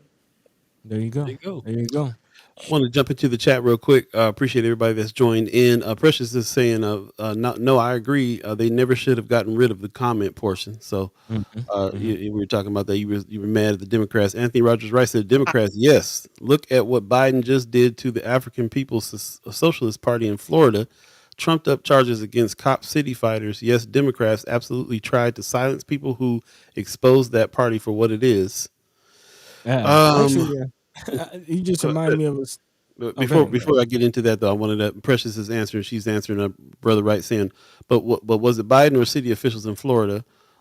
So yeah, Hmm. we can debate that a little bit, but yeah, there's some things that we don't hesitate always to bring up. Both sides of the party sometimes are doing things to try to stifle people, the public, to be able to speak on some stuff. So most definitely gotta pay attention to that. He also says, Brother Wright also says, well, we need less allies, more accomplices, and he puts a link in the chat. You might want to check that out too. On allyship, know that you're going to do some speaking on allyship and so on Yeah, and so forth. everybody has a role. Say again. Everybody has a role. Mm-hmm. There are upstanders, right? And we need our upstanders to be upstanders. Everybody ain't an upstander, right? I'm an upstander, but everybody ain't an upstander. So I agree. Mhm. We probably do need, I'll say we probably need more accomplices. We also Most need more definitely. allies, authentic allies, or not that performative fake stuff. There you go. Word. There you go. So what were you saying, buddy? I'm sorry to cut you off there. Oh, you're good. You're good. I was just gonna throw in as far as the kind of coming back off of Anthony Rogers Wright's point, as far as he reminded me of a soundbite I heard from Kennedy, who's running for president. Also, he's calling out Biden for censoring and silencing people who have dissenting comments. And you kind of see it's been a big talk about TikTok, and people talking about the closing of TikTok, which was again voted on unanimously by both sides of the aisle. So yeah, as far as Democrats censoring and closing out public comment and just the freedom of speech, there might be something to that. Is my point. Mm-hmm. Yeah. 8:15 right now. If you're just joining us, and if you believe in the concept of time, of course, we're talking to Miss Kimara Snipes. It's been a while, so we're trying to catch up with her on all kinds of things right now. If Yeah. you missed any parts of the interview, please go back and check it out on Friends on First Sky on the YouTube and the Facebook page, and check out the chats. There's some good information in there as well. If you got any more questions, you can always send them here or leave them in Friends of First Sky Omaha, because I know that she monitors all the things too. So Marlon Harrison is You might asking want a question. to. Say again. You might Message want you. to. Yeah, message you Okay. directly. There you go. Directly. Marlon Harris in the chat is asking the question: what are thoughts on Matt Ray as new superintendent of OPS? Good question. For me, I'm about listening to people, and as I listened to people, I heard a lot of people, including um leaders who wanted Matt Ray. Mm, Uh, Essentially, for me, it comes down to what kind of relationship can we have? I know Matt Ray. I've mm-hmm, always liked Matt Ray. When I was on school board and needed information, he was always very quick to get it to me, which mm-hmm, is something I appreciate. I was listening to this meeting and hearing about how this program got taken away, and I was, wanting to know what he thought about that. I think even I don't know. I mean, I have to see the work in action. I mm-hmm, need to serve with him. To me, it's just about action. I'm not there every day. I'm not able to dive into everything super thorough. But I say, we see what happens. What do you think about him? I mean, you're a teacher, I believe. That's what I want to know. What do the teachers think about him? What does the administration think about him? I've talked Mm. to some people who said that he came in right away and made some changes. One of the mm, changes I definitely agreed with. Switching some positions around in there, like mainly the person who does the hiring, which me personally, I don't particularly care for this person. I don't like his attitude. I came to him and told him my son wanted to be a teacher. He gave me nothing. I was like, mm. why is this person hiring? So this person Mm. has been sent someplace else, and maybe that's better, a better role for them than Wow. being the person who's in charge of hiring. So I Wow. thought it's a good move.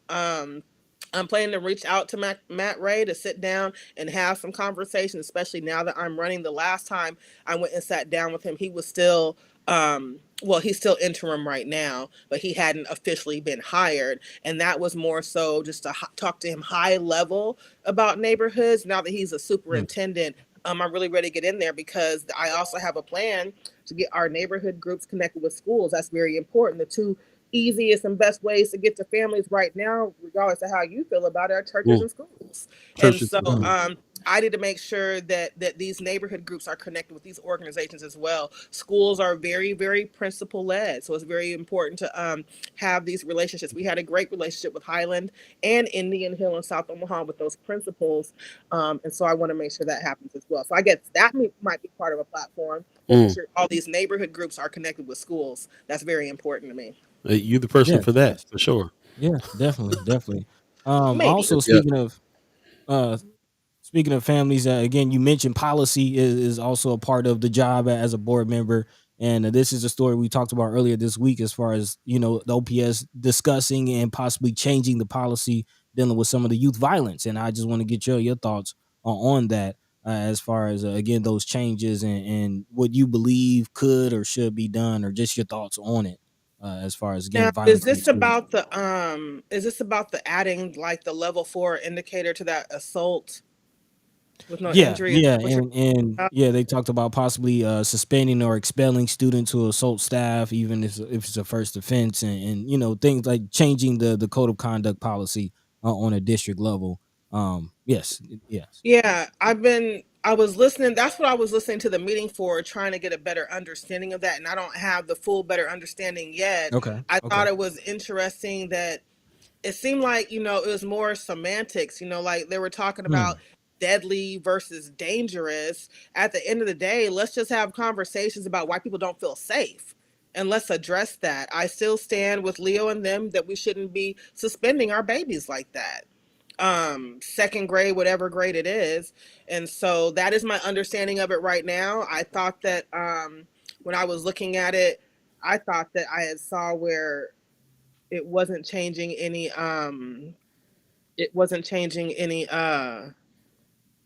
policies, but I got to look into that some more, so I don't know for sure. But Okay. when I was Okay. listening to the meeting again, it just seemed to me like it was more semantics than anything, and I was just like, why aren't we talking about the fact that people don't feel safe? I don't think we have that conversation enough. Mhm. And then also the preventative stuff is as well. All this feeds into a lot of the conversation we're just having about our youth period and families. I think you even talked about the other day on here as we were talking about families. A lot of this comes down to that. So I feel like, you know, who is in the room having conversations about that? Is it Right. OPS or is it OPS and Center for Holistic Development or OPS and whomever, where we can really, really talk about this and find ways to get with these families? And this is why I say, like, why do these organizations try to do things by themselves? OPS, you can't do that by yourself because these families also need support. So where are these other groups, Bridge and these other ones, they're supposed to be working with families, and how Wow. do we work together, right, Hmm. together to make sure that stuff like that ain't happening? I fully agree with that. We always talk about that. It's not just the kids that need support; it's the families that need support. Hmm. Along with the kids, OPS probably is really, really concentrated on that and not really thinking too much about family. Sometimes it seems like so. Yeah, no, I agree with everything you're saying. If I had already been convinced, but if I hadn't been convinced, I really kind of feel like you putting the points out there why you need to be on school board, why we need to have your voice on school board, and your the diligence that you bring on trying to connect. They do seem sometimes like an alien entity to me a little bit. They're a little bit uh not untouchable, but like Yeah. not as accessible because it doesn't feel like they are really working with communities and stuff as closely as they could be. I mean, can you imagine a school board working with the BAA? Well, I have learned over time that being a connector is a gift, right? Not Absolutely. everybody has that. And so I also try to allow some grace, because just because you get into this position doesn't mean you really know how to properly communicate with all communities, right? And Hmm. that's why, again, I say lose ego and understand that it's okay to collaborate to address issues. Again, this whole thing I'm doing with this project, I named off 5 groups that I'm getting to come together because Hmm. no great work is done alone. Period. So true. Teamwork makes the dream work. Teamwork That's makes right. the dream work.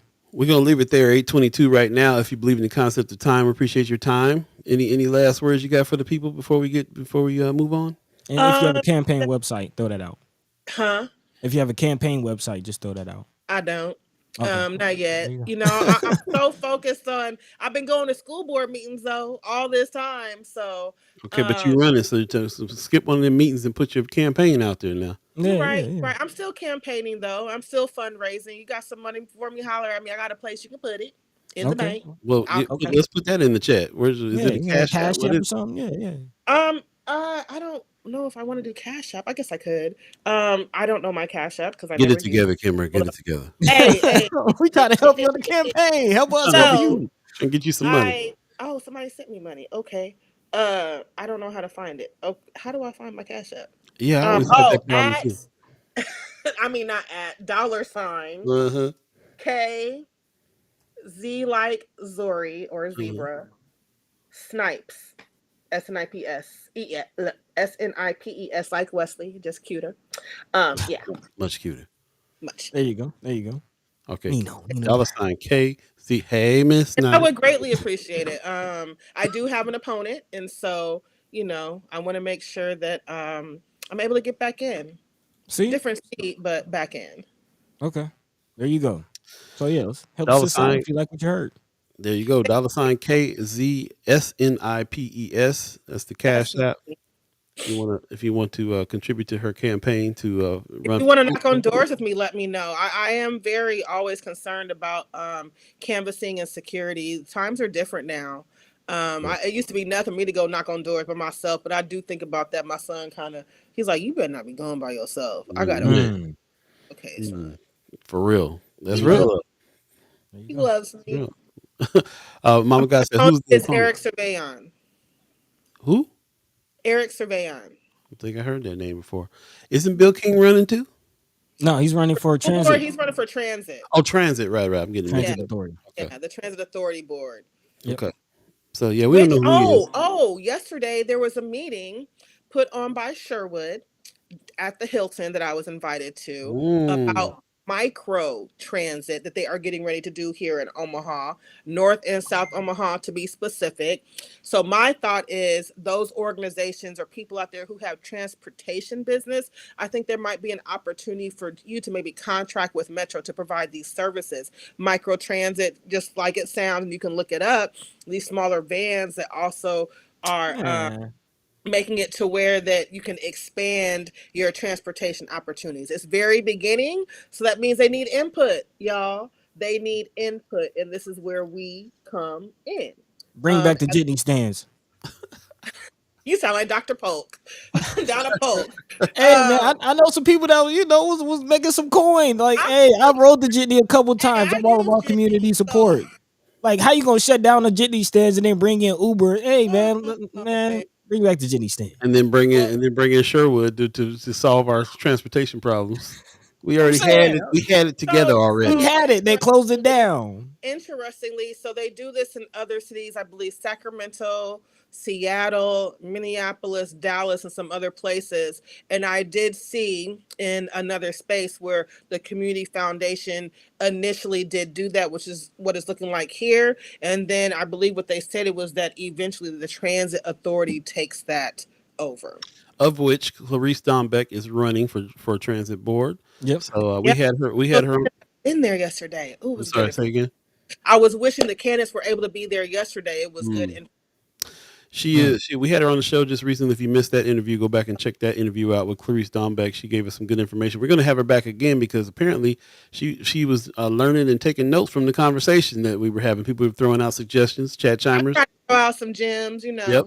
Well, let me tell you, you guys don't know it because you don't see it, but we see who's waiting in the waiting room on the side of Oh yeah, she was. the thing here, and Clarice was still after she got off the interview, stayed on in the sidelines, going through the chat, looking at and writing down the notes, writing down the suggestions. So I got complete faith that she's going to be implementing all that stuff. So so it is interesting. I'd like to talk more about that another time. We bring it back another time and talk more about that situation because transit is because of her run and because of what we've learned about what's going on. This new information you're giving us right now about this micro transit thing that's going on.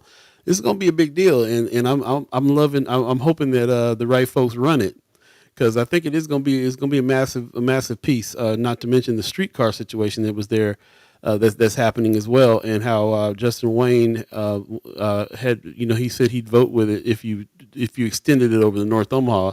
I'm not sure how that worked out. We got to see if the streetcar is going to be extended over there. So there's a lot to it that I'm understanding it. Before I would have been just like, oh, okay, the bus situation, all right. But now I'm understanding like we talking about moving the city. We talking about moving people to jobs and back. And youth. yeah. Because my biggest thing is, I remember when I was still in workforce development, and Turner Construction had moved into Omaha, Nebraska, to build those Facebook data centers way out in the spring fields, of Highway 50 and 370. And Turner Construction, I mean, they have a desire to work in communities of color. They want people who look like us to come work for them. But how do you get somebody out to Highway 50 and 370 when they don't have a car? So that's my biggest thing. This micro transit is based off of zones. So I think the zones is where I'm going to have some questions, but we'll see. But overall, research it and provide your input, especially my people who have had transportation issues. I just got off the bus last year, y'all. So this is very just important to me. Yeah. There you go. I'd love to get on the bus. I'm tired of driving around here and then looking for a space where I'm at. I'm Hey, check like, it out. let me get some transit happening. Take an hour to get there. That's all. But yeah, Precious said, bump that damn streetcar.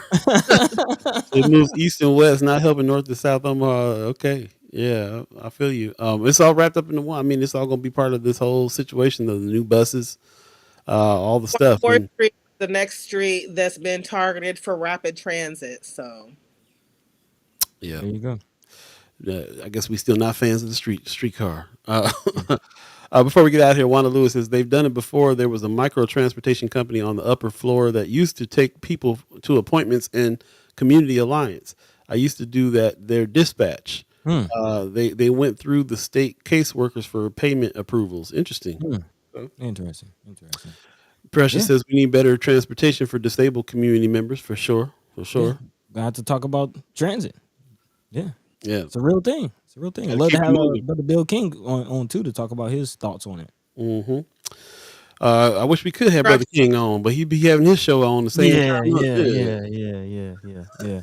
We'll have him on Man. another time. Mr. Stewart in the chat. If I'm not mistaken, didn't you used to drive Jitney, Mr. Stewart? What do you think about this whole micro transit situation? Yeah, we got microtransit called Jitney. Yeah, I'm saying bring back the Jitney stands, man. Yeah. Turner Construction, when I was trying to help them, they're a construction company out of Kansas City, and they were working on the Facebook data centers. Okay. Hey, appreciate you. Keep keeping it moving. We're gonna go ahead and let you go and get on about your day, but we appreciate you coming by. We'll do it again sooner than later. And again, if you want to help her with her campaign, she put her Cash App in the chat. It is $KZ Snipes. There you go. Kimara We can talk Zuri about that mayor thing. I'll ask him some questions now. Yeah. Let's talk about it. We'll talk. Wait, Miss Gwen Easter came in and said to have both Republican and Democrat mayors on. We put the call out. It depends on who calls us back, Right, So we'll see. right. We'll see. Appreciate you coming in. You have a great day. We'll catch you up. You doing anything fun this weekend? Anything good popping? biker stuff. There you go. Get out there on that open road. I'm gonna hit you up. Supposed to be cold and a little rainy this weekend though. So maybe not biker stuff. Maybe not a ride, but a hang. Yeah, not a ride. No. Got it. Okay. I'll hit you up. Have a good one. Peace. Peace. All right, there you go, All ladies right, and gentlemen. Kimara Zuri Snipes. It's been a while. I'm glad she's come on through. What's up? Let's take a quick break. You're listening to First Sky Omaha Radio, First Sky Omaha in the morning. Chat's going off. Morning. Appreciate. Yeah, man. Sorry for stepping on your line there. Let me try that again. First Sky Omaha in the morning. In the morning. Hey, put that Luther Vandross on them. Come on, man. We'll be right back. Shout out to Bozak, Highland Boys in the house. Hey. Play a little HAU again. We'll be right back once again. First Sky Omaha in the morning, and it's going down. We still got lots more to talk about, and the haps coming up. So stay tuned for that, please. Be right back, y'all.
Welcome back. You're listening to First Sky Omaha Radio, First Sky Omaha in the morning.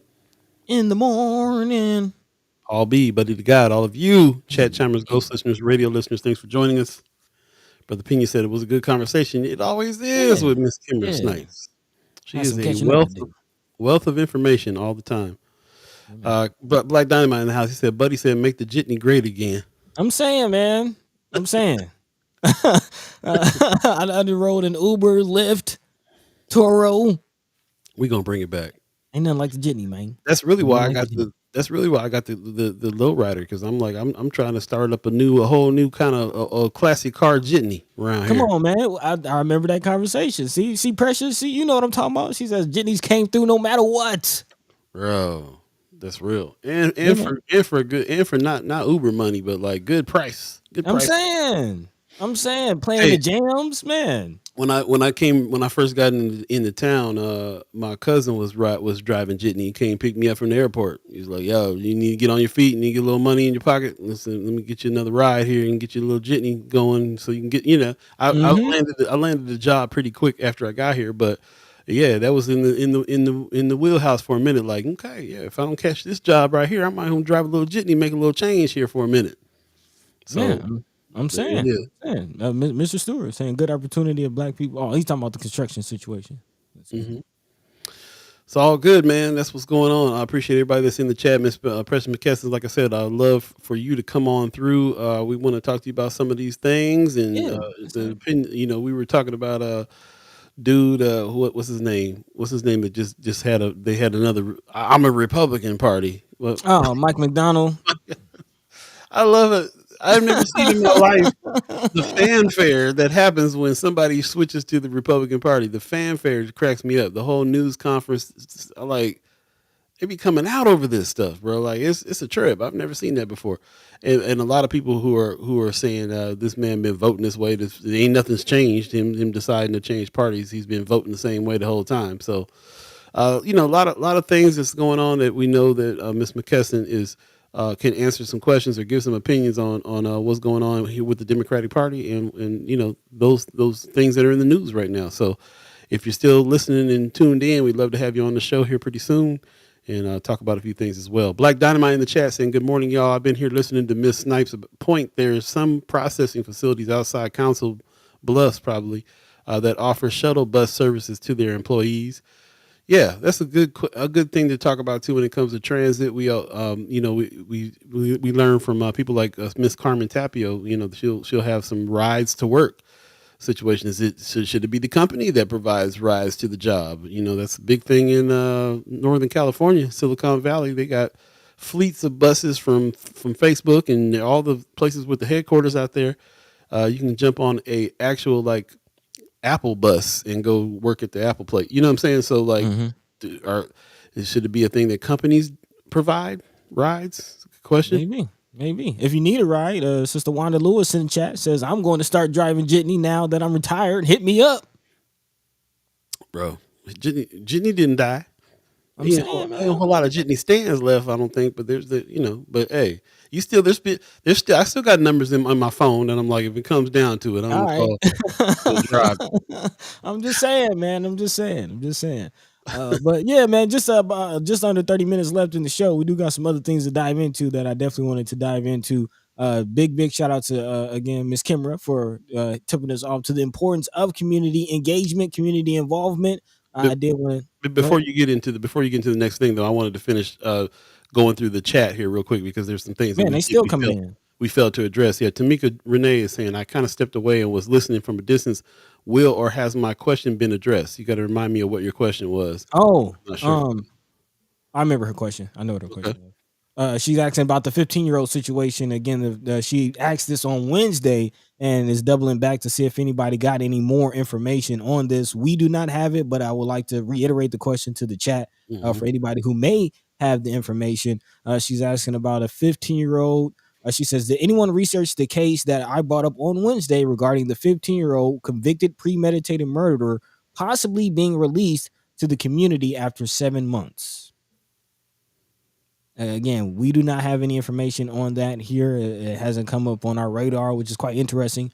The fact that we, do look through just about every news outlet as we prepare for this show. But we don't catch everything. So again, we don't have that information. But if anyone else does, feel free to drop that into the chat. Yep. Appreciate that very much. Everybody who's in the chat, I would suggest please go back and check out what's being said in the chat. I'm not going to get to everything in the chat, but I definitely wanted to bring that up since she was saying that. Appreciate everybody that's coming. I see Augie Kid in the house. What's up, fam? Hey. Yep. What's going on, squad in the house? Yeah, thank you for all your comments and all those things. Just a reminder, we will have a little bit of an extensive haps a little later on in the show as it is Friday. So get your haps together. Let us know what you got going on this weekend and so on and so forth. And without further ado, I'll go ahead and let Buddy jump back into some of the things that we need to talk about today because, man, it's been a doozy of a news day in a big way. Yeah, What else? What else is a hot topic yeah. right there? I mean, a lot of things coming out of the legislature, a lot of things moving and happening on the state level that we want to mention and get into. And of course, do want to give some time for at least a limited, maybe not an extended today, but a limited haps, because again, we do have some information from the municipal land bank that they're asking for public input. And again, I thought this was quite relevant as our conversation with Sister Kimara about public input and the importance of community input.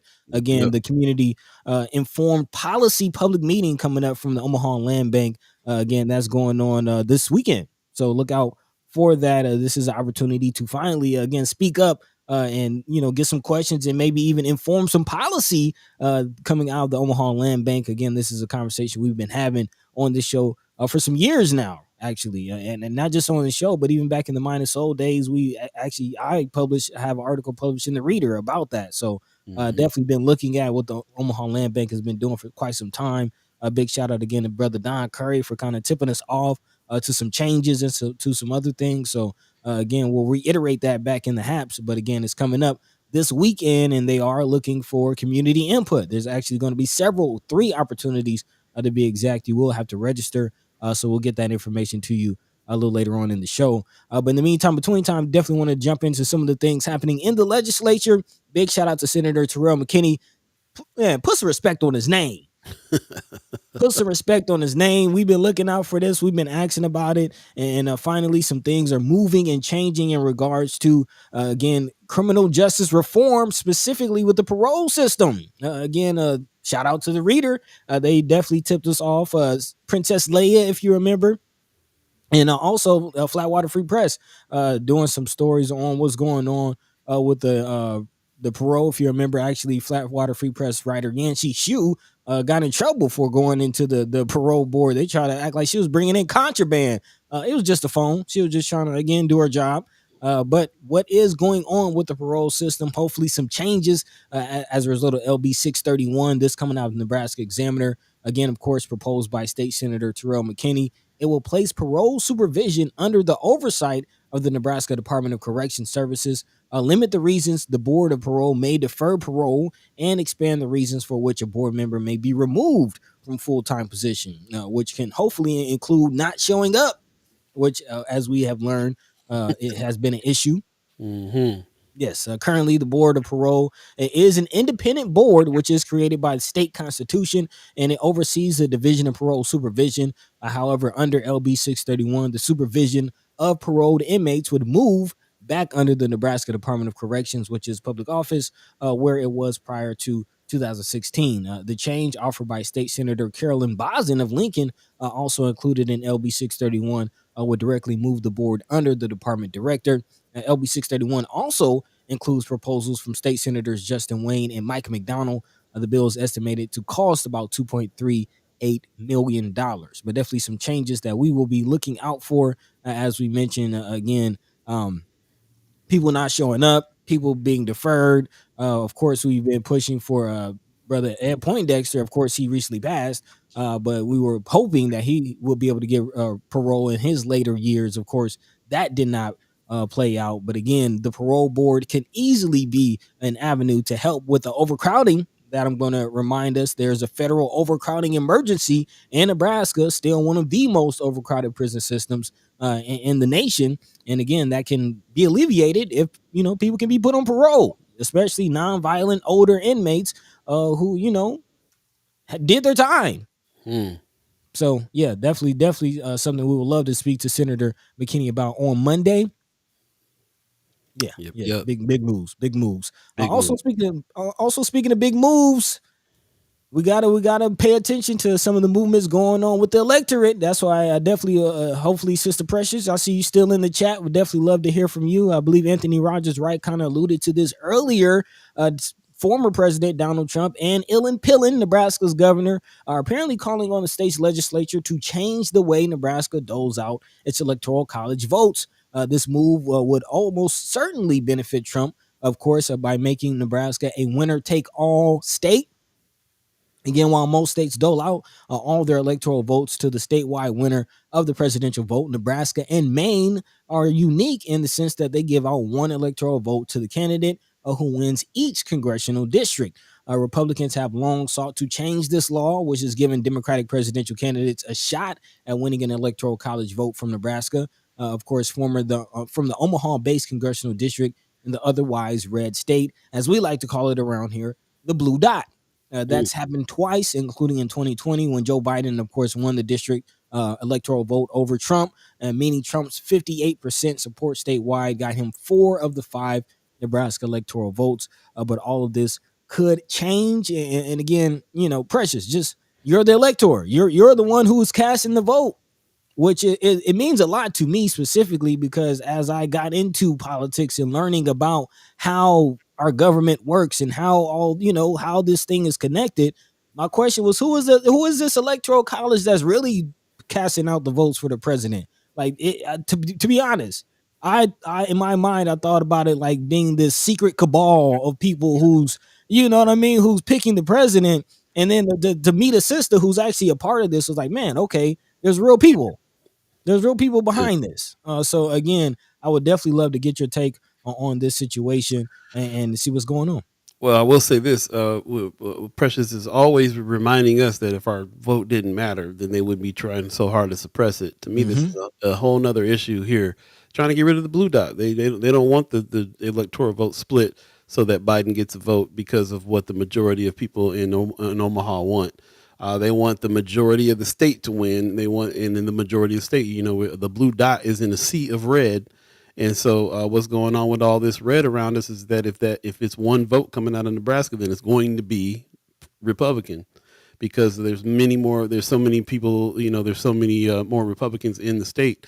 So the fact that that it is split and we got a blue dot, we got a area that is more popular to vote Democrat, then that makes it that means that a couple votes go out and that it's just one more for what the majority of the people in the state don't want, or the majority of people in politics don't want, I should say, the leadership. So I think it's really interesting. Sean McCarthy in the chat, good morning, says, I'm all for representative democracy, and even Pillin Ricketts would agree that the current setup is more accurate representative of Nebraska than a generic winner takes all setup. Yeah. I think it's interesting. Anthony Rogers Wright saying the Electoral College was and is designed to weaken the black vote. The founding white supremacist fathers knew we weren't going to be 3/5 forever. Hence, the Electoral College, abolish it along with the police. Okay. Okay. Precious says that one electoral vote can make a difference in the 2024 election. We witnessed it making a difference before in the previous election. Yeah. The one blue dot made a difference in that whole situation. Mama God said, not just who are they, but how can a president put fake ones in, and what has happened to ensure that that is never attempted again? So also a thought about the electoral college always seems to me, it always feels really unfair in a lot of instances too. So, it definitely is something I've gone back and forth about this myself. As a matter of fact, I don't even think I've gone back and forth. I think that at one point I was like, yeah, that electoral college needs to go. That's what I was thinking. Like I said, I thought it was a cabal, like secret. But if it's not the case, there would be no blue dot in Nebraska. So it's something to really kind of consider and talk more about. Like I said, we'll invite Precious on to talk more about it as well. So just wanted to jump in there before we get to the next thing. Go ahead. Yeah, and to kind of put a period on it, Precious, who is the elector, she says it failed the first try, and I think they will try it again to attach it, but I'm sure it won't happen. So again, although we're having this conversation, let Precious tell it, it might not go through, probably won't. There you go. It was kind of a landslide vote situation. Man. Yeah, so we'll see. But moving on. Yep. Yeah. Well, kind of moving on, because Pillin is in the middle of this, and there's some other things that Pillin might be in the middle of that we got to talk about, especially some things coming out of Flatwater Free Press. And this is interesting on the whole point of the Electoral College. And just listen how Trump is talking about Pillin is very interesting. He says Governor Jim Pillin of Nebraska, a very smart and popular governor, who has done some really great things. It's interesting how he's talking about that because that's not how I'm feeling about Pillin right now. Emphasis on the illin of Pillin. This is a question we had about Pillin and his connection to his pig empire. Mm. And it seems like some of those questions are being answered, especially if you're looking at this Flatwater Free Press report. Headline reads, Nebraska Governor Jim Pillen's office, industry groups crafted bill easing ag permitting process. According to emails, again, if you remember, Flatwater Free Press has been wrapped up in this whole legal back and forth, again, surrounding the $40,000 that they were being charged to access emails of Governor Pillen, which was tied to, again, information that they were trying to receive about nitrates. Again, there's this whole series that they put out about nitrate levels in the water. They found out that those nitrate levels are connected to high levels of childhood cancer rates. They did the tracing and found out that a lot of those nitrates are coming from Pillen family farms. Again, the pig empire that's owned by our governor. And now, when we thought about it, even then, we asked the question, okay, we got somebody who has this mega big ag farm situation, this big pig farm, which I'm Muslim, so don't even get me started on pork. We dealing death to begin with. Death House. The death house. Dylan, man, stop eating pork, y'all. But anyway, this is his whole thing. He makes billions of dollars from his pork empire, but he's the governor. So the question has to be asked, how does this reflect in how agriculture will be handled in the state of Nebraska? And lo and behold, Flatwater Free Press is releasing this article talking about LB 1375, which again, Governor Pillen is pushing. And what is this bill? What is this bill? Apparently, LB 1375 would clarify the responsibility of county planning and zoning commissions and boards and streamline the permitting process. This bill was presented by Senator John Lowe, a Republican from Kearney, who introduced the bill on behalf of the governor. And this is the interesting part. The bill includes measures to eliminate public meetings at the Planning and Zoning Commission level. It would impose an automatic approval if the county takes more than 90 days to decide on a permit. It would also prohibit counties from considering federal or state regulations, such as water quality, nitrates, while making a decision on new livestock operation. In short, Governor Pillen is trying to push through his death machine. And not just the harmful effects of eating pork, should I remind you of Cancer Alley? And how pork, like, again, this is a pig farm. What do they do with the waste of these pigs, these gross animals? What is that waste going? Apparently in our water, maybe in our soil, and wherever else they decide if this bill goes through. And again, this is our governor trying to push this through and use his power. We should be worried about this. This is a real situation. You know, we laugh and joke and it's tongue in cheek as far as Ellen Pillen, but this is corruption. Let's just call it what it is. That's what it is. Yep. Yeah, it's super shady. Shout out to Flatwater Free Press for digging in. You know, we know of the people behind Flatwater Free Press are data diggers in a big way, man. The fam over there will seek out the truth, and you won't be able to dispute it because it'll all they're like the receipts whisperers over there. They got all the receipts. They be looking this thing up and they be pushing it out. And again, I was just reminded this morning that this is connected to that lawsuit where they wanted to charge a bunch of money to get into some records. And the whole thing there was because of that part of it too. So, you know, this is all the way. Precious McKenna says definitely corruption. Man, Mama God says beef manure gets in our soil, water, and air. come on, man. All of it does. Yeah. This is pretty cut and dry. This is not a situation where we gotta see, we gotta find out. All the receipts are there on that. So there you go.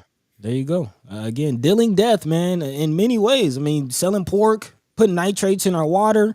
Might I remind you that it's quite interesting that the lawyer who's kind of representing and backing Pillen in this whole fight is also the lawyer that backed and represented the Alt-N plant in Meade, Nebraska.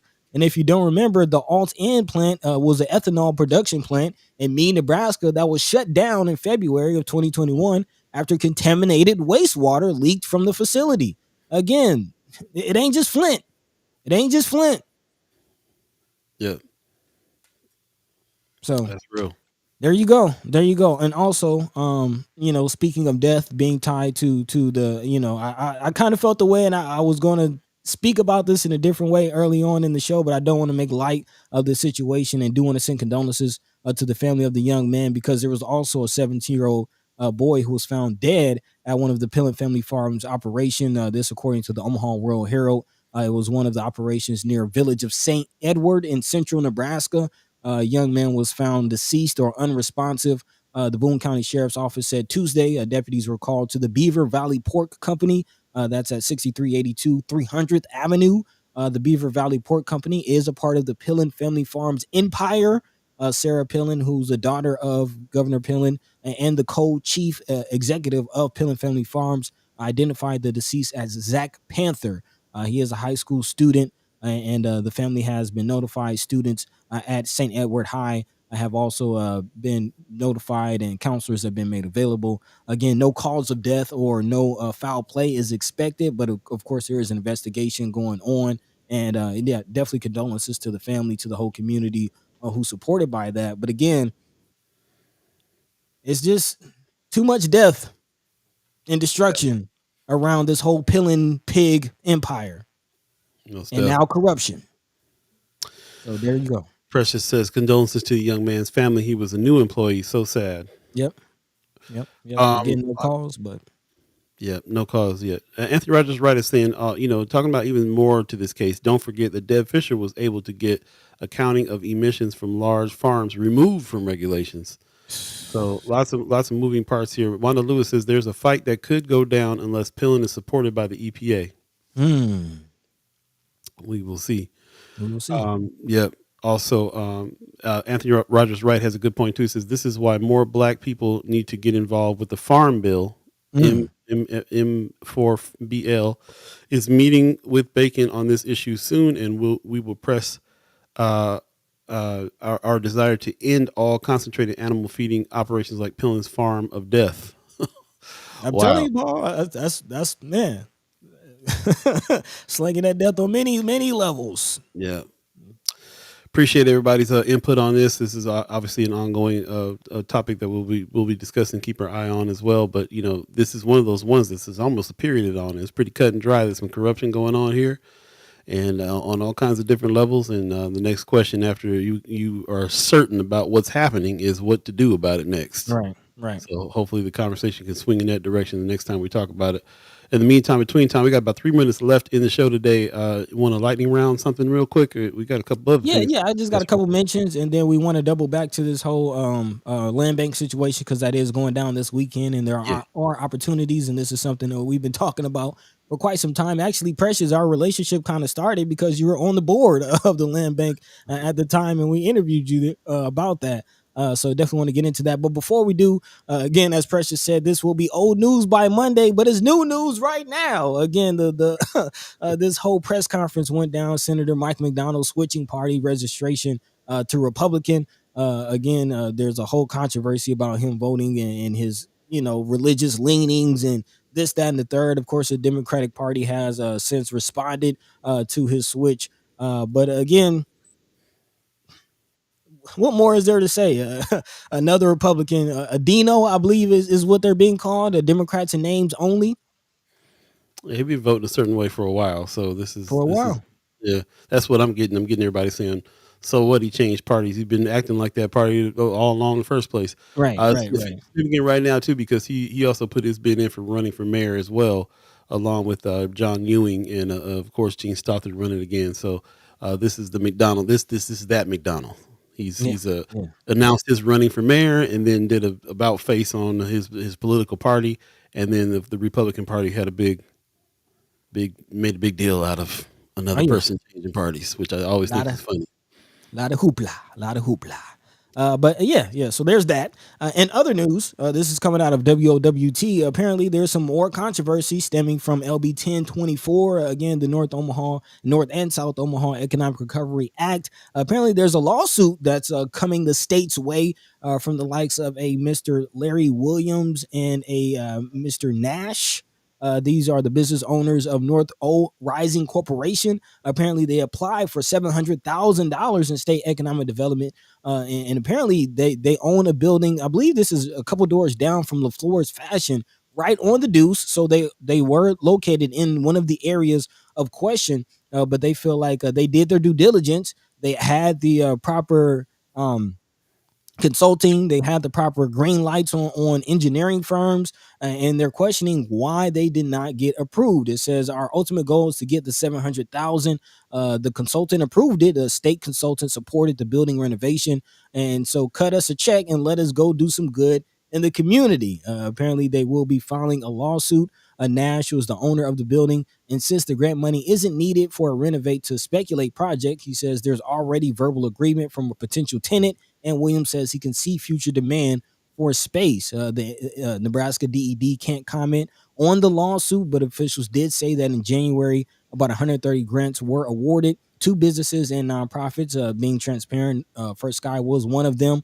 But this is interesting. A total of 28 applicants have been rejected for insufficient information or for not meeting the program's requirements. And according to the DED, this specific project scored low, actually the second lowest of 19 eligible applicants in the infrastructure category. So this is something that we'll keep a close eye on as far as this lawsuit, and maybe even set a precedent as far as how people are responding to this whole LB 1024 situation, because a lot of people and from different areas are not happy with how it played out. So Yeah, this doesn't make any sense to me. They got an evaluation from Olson. That's one of the that's the big, consultant. it's a big part. That's the consultant he's talking about. They got a recommendation from Olson. So this is purely the DED deciding that they didn't fill something out right or do something out right. That's why this has got my eyebrows raised, because we talk about this all the time. I've dealt with them maybe 13 or 14 times, sending over information and Yeah. changing things and making things happen in order to try to get a small amount of money. So it'd be easy to slip through the cracks on not doing something exactly how they need it done. How much have they been really working with folks? They do a lot of meetings and seminars and stuff like that. To me, it feels like it's just explaining what's on the website. I don't know Mm-hmm. how much one-on-one they're doing with folks, but this is a very interesting situation right here, because this is the first time somebody is like going to So legally, yeah, they gonna sue, and why? From the interview that I saw, it sounds like they had their stuff together. yeah, Sounds yeah. like this would have been a perfect opportunity for some kind of development here in this situation. And we also know of other instances where people are getting millions of dollars to renovate buildings in the same area, and in order for because of the fact that there's tenants that are going to be coming there doing stuff like CHI and other folks. So like, Mm. yeah, so there's people that are getting their buildings renovated. What was the problem here? And There you and go. and also wasn't in the beginning the DED was supposed to be going off the Olson recommendation. You weren't even allowed to apply if you hadn't got a recommendation from Olson. So and they got one for the amount of money they asking for. So what's the So deal? this is strictly the DED that turned them down. Why? You Right. know what I'm saying? Well, according to Nash, they made a mistake, and he says it's blatant. He said they did not independently score the project, and now they don't have an appeal process, which is again a part and a reason for the lawsuit. Again, we weren't happy. We definitely applied for a lot more funds, and I'm sure some of you who watch would support what it is that we're doing, and we were trying to build jobs too. To our understanding, the whole point was to build jobs. And with the $50,000 that everybody got, I don't see how you can give many livable wages with that. It doesn't. The math isn't mathing on that situation. So we didn't, feel to go as far as a lawsuit, but apparently Nash did. And as you said, that's interesting that Olson was the consulting firm. It said state approved consultant in the article. It didn't say it was Olson. Yeah, But again, that's very interesting. And like I said, we will keep our eyes on that situation. for sure. 9:03 right now, 3 minutes past our agreed upon time. We appreciate you hanging with us to do a little bit more of the show today. Just a tad bit more because we got a few things that definitely need to be mentioned and talked about, and a couple of haps that definitely need to be mentioned and talked about too. You wanna are you done with your lightning Yeah, round that's it. pieces? You want to jump That's onto it. the land bank? Okay, Yes, cool. sir. Yes, sir. Yes, sir. Cool. So Um, again, tomorrow there is an event happening tomorrow. That's a pretty important one. We've been wanting the land bank to reach out and be able to talk to people and have a meeting, public meeting, where people can ask some questions and really kind of get some more answers. I know that conversations, the podcast conversations with Cheryl Weston. She's really talking about the land bank a lot and what it is that they aren't doing well and aren't doing right, and how this is a very important subject because it has to do with land and mostly North Omaha, North and South, but mostly North Omaha. And so we have been, and this is an ongoing conversation about the place. Space is the place. What yeah. spaces we're putting in here. What spaces we're allowed to be in, and what we're building out here for ourselves in North Omaha, especially. Yep. And land bank is a huge part of that conversation. So. So it sounds like they've really been kind of listening, and they really want to do better with reaching out. So they have a series of meetings coming up. They reached out to us on this too, which I thought was really interesting. They reach out to us. They're looking for us to be able to help get the word out to people who are, like, our listenership is a little different than a lot of people's because you guys are very active. And so it's not just that people are listening for entertainment's sake. People are getting information and acting on those things. And our group especially, it talks a lot about needing more public input, having more public meetings and things that's happening. Here's one that's happening tomorrow on Saturday, 10 a.m. to 12 p.m. at MCC Fort Omaha campus. That's the 5300 building, North Omaha. And this is community informed policy public meeting. So this is the opportunity for us to learn more about the situation, ask the questions that we want to get into.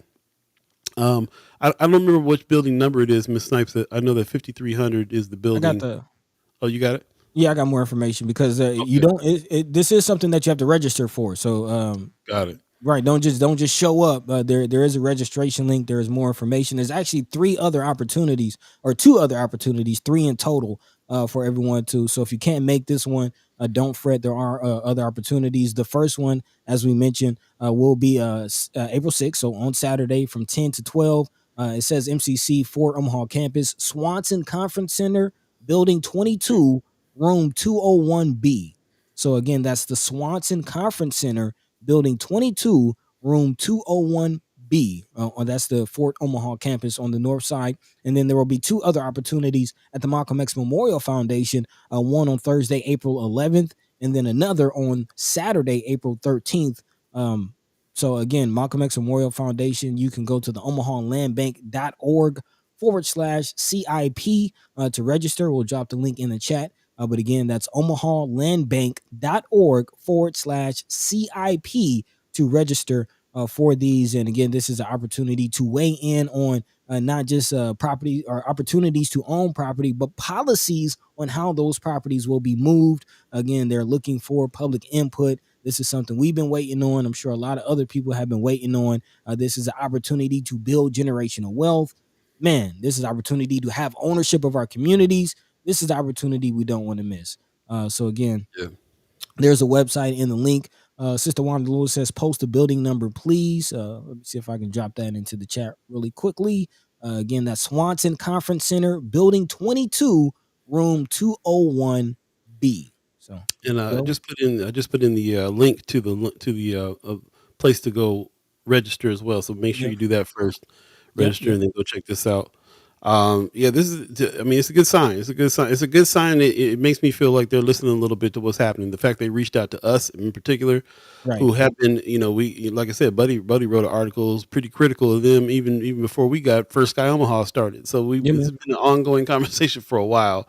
And of course, one of our listeners, Chad Chimers, and co podcasters, Cheryl Weston, is very critical of them, and they take they got to take that they got to take the scrutiny there because we're talking about land in our neighborhood. So Mhm. so I shout out to them for actually like reaching out and saying, hey, we're going to try to make this so that we can reach out and have some community outreach and input And yeah, shout out to them for putting these series of meetings together. A lot of information there. Definitely go back and check it out. First, register first, and then go check this out at the Swanson Conference Center. That's tomorrow morning at 10 o'clock. Yep. We'll have more to say on this. We just wanted to make sure that we got the word out for this particular event that's happening tomorrow morning. And that's kind of the biggest haps that's going on right now. And I'm hoping that I can try to move some things around so I can be there as well. We definitely got to check this out. There you go. There you go. Also, before we get out of here, kind of part of the house, Ike Kid dropped it in the chat. So I want to give some love to my brother. He says, I have an event that I'm DJing at Razor Wire tonight around 7 p.m. So if you want to catch some vibes, hear some tunes, get out a little bit, check them out. Again, that's at Razor Wire tonight around 7 p.m. Not sure where that is, but look it up. Also, he says, I have a show tomorrow at the Culture House. I've been staying pretty active with gigs lately. Yeah, I've been seeing you moving and grooving, bro. So again, if you want to get out, catch some local music, catch some vibes, local art, check it out. Again, Razor Wire tonight and Culture House tomorrow. There you go. That beat, by the way, Ike Kid, that beat, that was a beat from a group in the 90s that I used to work with out in California, out in Highland. So yeah, this is yeah. We'll talk about that beat. We'll talk about a few things there, but we got a few things out there like that I feel like is kind of relevant to today as far as beats are concerned. Coming back around, stuff And that was music, made in the man. 90s, man. You know what I'm saying? And music, man. Got to get our hustle on. Got to get the hustle on for real, for real. Also, just want to talk about what's going on tomorrow as well. This is Empowerment Network's Solutions Summit. Is happening also Saturday, April 6th, 2024 at 9 a.m. to 3:30. It's a kind of an all-day deal. 5190 Sprague Plaza in Omaha. I see a place that you can go and register for this now, and they got a QR code that you can do that. We put that in Friends of First Sky Omaha, but check that out as well. Collective Action Planning for African American ages 19 to 29. So this is for the Youth Solutions Summit.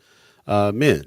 They always got something going on. They always got something going on for sure. So I would suggest, especially for the youth, anybody critical of any of these organizations, I'd definitely say, hey, go to these events and hear for yourself, ask questions for yourself, and so on and so forth, so we can make sure that we are understanding exactly what we into and not into all the way. So shout out to Empowerment Network for putting this on. Solutions Summit is happening tomorrow. You can definitely check that out. We'll put this in Friends of First Sky Omaha. Also, this is something that's going on Sunday. Stand in Unity with Greg and Kathy Gonzalez. Looks like some folks are putting some things together over the stories that we've been talking about here on the channel about the seemingly attacks that are happening, retaliatory attacks going on with this family. So without them putting this on, they're just trying to get a new job and live life and do what they got to do.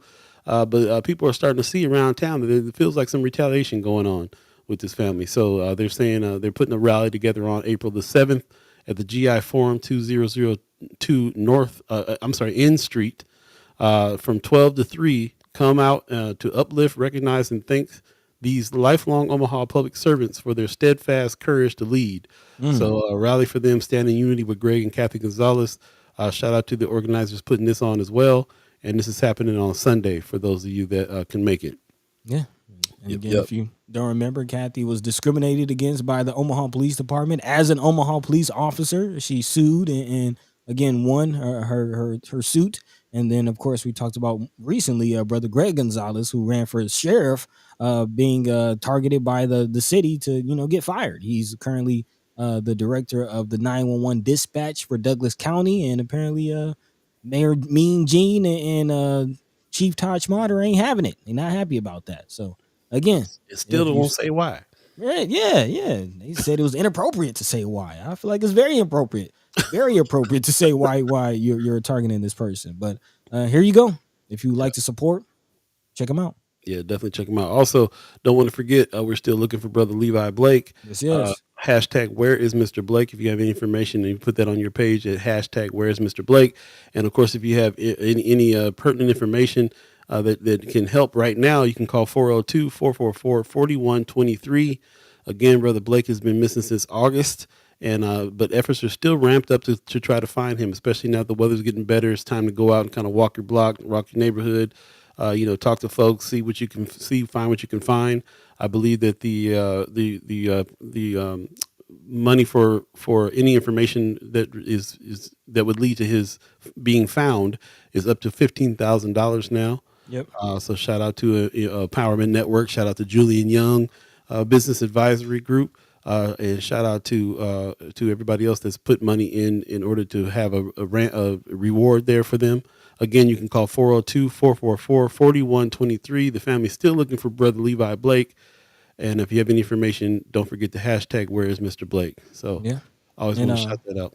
and also a shout out to Sally Saka that we just learned last episode from the Simple Foundation. He put up some funds to help with the billboard. They are still trying to purchase materials, and they're still raising money not just for a reward, but also to help fly the family back and forth, or help them when they have to take off work to search for their loved one. Also to help pay for materials, billboards, things like that. There is a Cash App if you would like to donate to that effort as $EKSHON. Again, that's $EKSHON. If you would like to help with that effort. And big thanks to everybody who has already helped. There you go. We're going to get out of here. This show is brought to you by Drunk Ship Coffee. So I want to give a shout out to them, Drunk Ship Coffee, the family coffee company out of California that has been sourcing beans from one farm in Ethiopia, which is the birthplace of coffee. Man, don't get it twisted. I'm glad we figured that out. I'm glad we learned that. Yeah. These are full beans at a certain temperature roast. You might want to check this out if you're a coffee aficionado. Go to drunkshipcoffee.com and you can order directly from them as well. So please do that. Check that out. And there will be a contest where we'll be giving away some bags of coffee. This is starting up on Monday. We'll give you some details on Monday about that. And shout out to them for sponsoring this and also sponsoring our headline news briefs over at TikTok and on YouTube Shorts as well. So we're continuing on with that process as well. So join us over there on TikTok, or if not, then you can make sure you subscribe over on YouTube and hit the bell so that anytime we put something up there, you get a notification, let you know that there's some new news out and so on and so forth. We're going to do that as well, and stay tuned for a lot of new things that we got coming in the works as well. A new website coming up, and so on and so forth. So shout out to also Katie Rain, who just joined the First Sky Omaha team. Hey. We're going to be collaborating with her and some of the things that she got going on as well. So shout out. She's been a long time collaborator all the way back from Mind and Soul days. Yeah, man. And we just figured out on some ways that we can connect and collab. And also, do some business together as well. So shout out to Katie Rain for getting down. Shout out to Bill King, who always has the best guests on the show. Definitely check out the Bill King morning show, 95.7 The Boss Morning Show that goes on as well. And I believe you can watch previous episodes there too. But also watch previous episodes of ours if you miss any parts of this. Yep. Check it out on Facebook and YouTube, and check out all of the chats when you do. Lots of good information, good arguments. Man. Questions. Yeah. Yeah, Anthony and Precious, he was going at it today. So that was happening in the sidelines. We ain't mention it, but we see y'all. We see y'all, and we appreciate everybody's opinion. I definitely want to mention we definitely want to make sure that we're respectful to everybody involved, and we might disagree with them, but we need to also still be respectful. So we appreciate everybody that is following that tenet as well. And when we get out of pocket, shout out to the people who are like pushing us back in line. So yeah. So that gets down to appreciate everybody who is understanding on the way that we're trying to do things around here, the style we're trying to do. It's all about trying to bring organizations and groups and people together in the Black community. There's too much separation, like we had talked about a little earlier in the show. It's been in us to not trust each other. Man. Shout out to Beeee, who has the book club, and the first book they wanted kids to read was the Willie Lynch Letter, and that is in that book it shows a lot about how it is they try to separate us, and it makes it so that to this day we have a problem sometimes trusting each other. So we got to work extra time. We got to work extra hard, do double time to make sure that we are worthy of trustworthy ourselves, so that we can be trustworthy with each other, and then take that leap of faith, because here, sometimes that's what it takes in order to jump into some trust. But then, we got some opportunities to prove that we can be trustworthy and keep on trusting each other and keep on having each other's best interests at heart in order to collaborate. This is only so that we can have conversations with everyone and get on the same page. That's what this is for. When we had the morning show at Mind and Soul, it was just all about getting the information out and getting the 2 points of views. This is not what this turned into. This turned into us deciding that it was more important for us to try to bring the black community together in a way that is not happening. So the black community, especially allies and also accomplices. So here we are. That's what we're doing. There is a good old boy network going on, like Kimara says.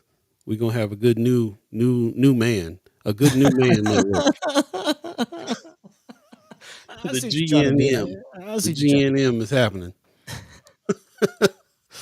Appreciate you guys, man. Thanks for letting us go so far past. This is the first time we've ever went this far past. Yeah, man. See, they don't care, man. They try to keep us in for 3 hours, man. They like, don't look at the clock. Let's get out of here, buddy. You got some words for the people? Yeah, big shout out to Sister Kimara again. All the work that you're doing with One Omaha. Again, if anybody's interested, there's some coin available if you want to get into some canvassing and again helping with communicating with community. You can get some dollars. Hit her up. There are some opportunities in North and South Omaha to do some canvassing and get a stipend as a result. Or if you just want to help out, check out One Omaha. Also, again, check her out on her campaign for school board. We definitely need to pay attention to what's happening with OPS because, it matters. It matters. Also, a big shout out to all the chat chimers. Letting your mind be free, letting your voice be heard. We love you. We thank you. And in the meantime, between time, catch the same time, same place. We're going to continue having these conversations right here on First Sky Omaha in the morning, every Monday, Wednesday, and Friday from 7 to 9 a.m. Central. So in the meantime, between time, Paul B. Yo. Take it away, man. Brother Knight said, y'all doing things. Good work. Appreciate that. Thank you, Mr. Stewart. Thank you. Pop says, thanks for all you do. Have a great weekend and see you Monday. Appreciate you, Pops. I'm glad you got some sleep. I'm going to try to get some myself here pretty soon this weekend. Siesta fiesta. Yeah, man. Yeah. So, just want to give everybody some thanks for that. Like I said, if you miss any parts of the show, go back and check it out on Facebook and YouTube. Mm-hmm. Read all the chats. Super interesting stuff. Super informative and some heavy hitters in the chat, man. Going for it. So anytime you got a chat where Precious McKesson and Anthony Rogers Wright is in there going back and forth, you got something going on. So that's what's up. That part. No Black Dynamite. Nope. Ain't no way. It's not going down. Not happening. No 24-hour First Sky. Not happening. Nah. Now with me on it, maybe we'll get some other heads up in here. We can switch out. Switch. Right. Kimara Snipes says, y'all have the best guests. She talking about herself. Yeah. Mm-hmm. We see what you're doing. Kimara. Hi, Miss Snipes. Appreciate you. Oh, man. It's about that time, y'all. It is. We're going to get out of here, man. Sure enough. Thanks to the Omaha tribe elders for allowing us to be on this land and speak while we're here. Shout out to our elders allowing us to speak before you. And shout out to you, the chat chimers, allowing us to speak with you and allowing us to go past our agreed upon time in order to get that information out. Definitely some information worth getting out. And we will continue the conversations Monday. You guys take care of yourselves. Have a good weekend. It's supposed to be a little cool and rainy, but I ain't gonna stop. That ain't gonna stop nothing around here. I've seen y'all go out when it's dead of winter, blizzarding snow. Man. So if anything fun is going on, let us know because we'll probably come out and get busy with it. You can hit us up on Friends of First Sky Omaha with any haps that you have as well, and go there and check out the ones that we posted too. So thanks for that, and we will see you Monday. You guys take care of yourselves. Peace. By the way, Vanglorious. This is protected by the red,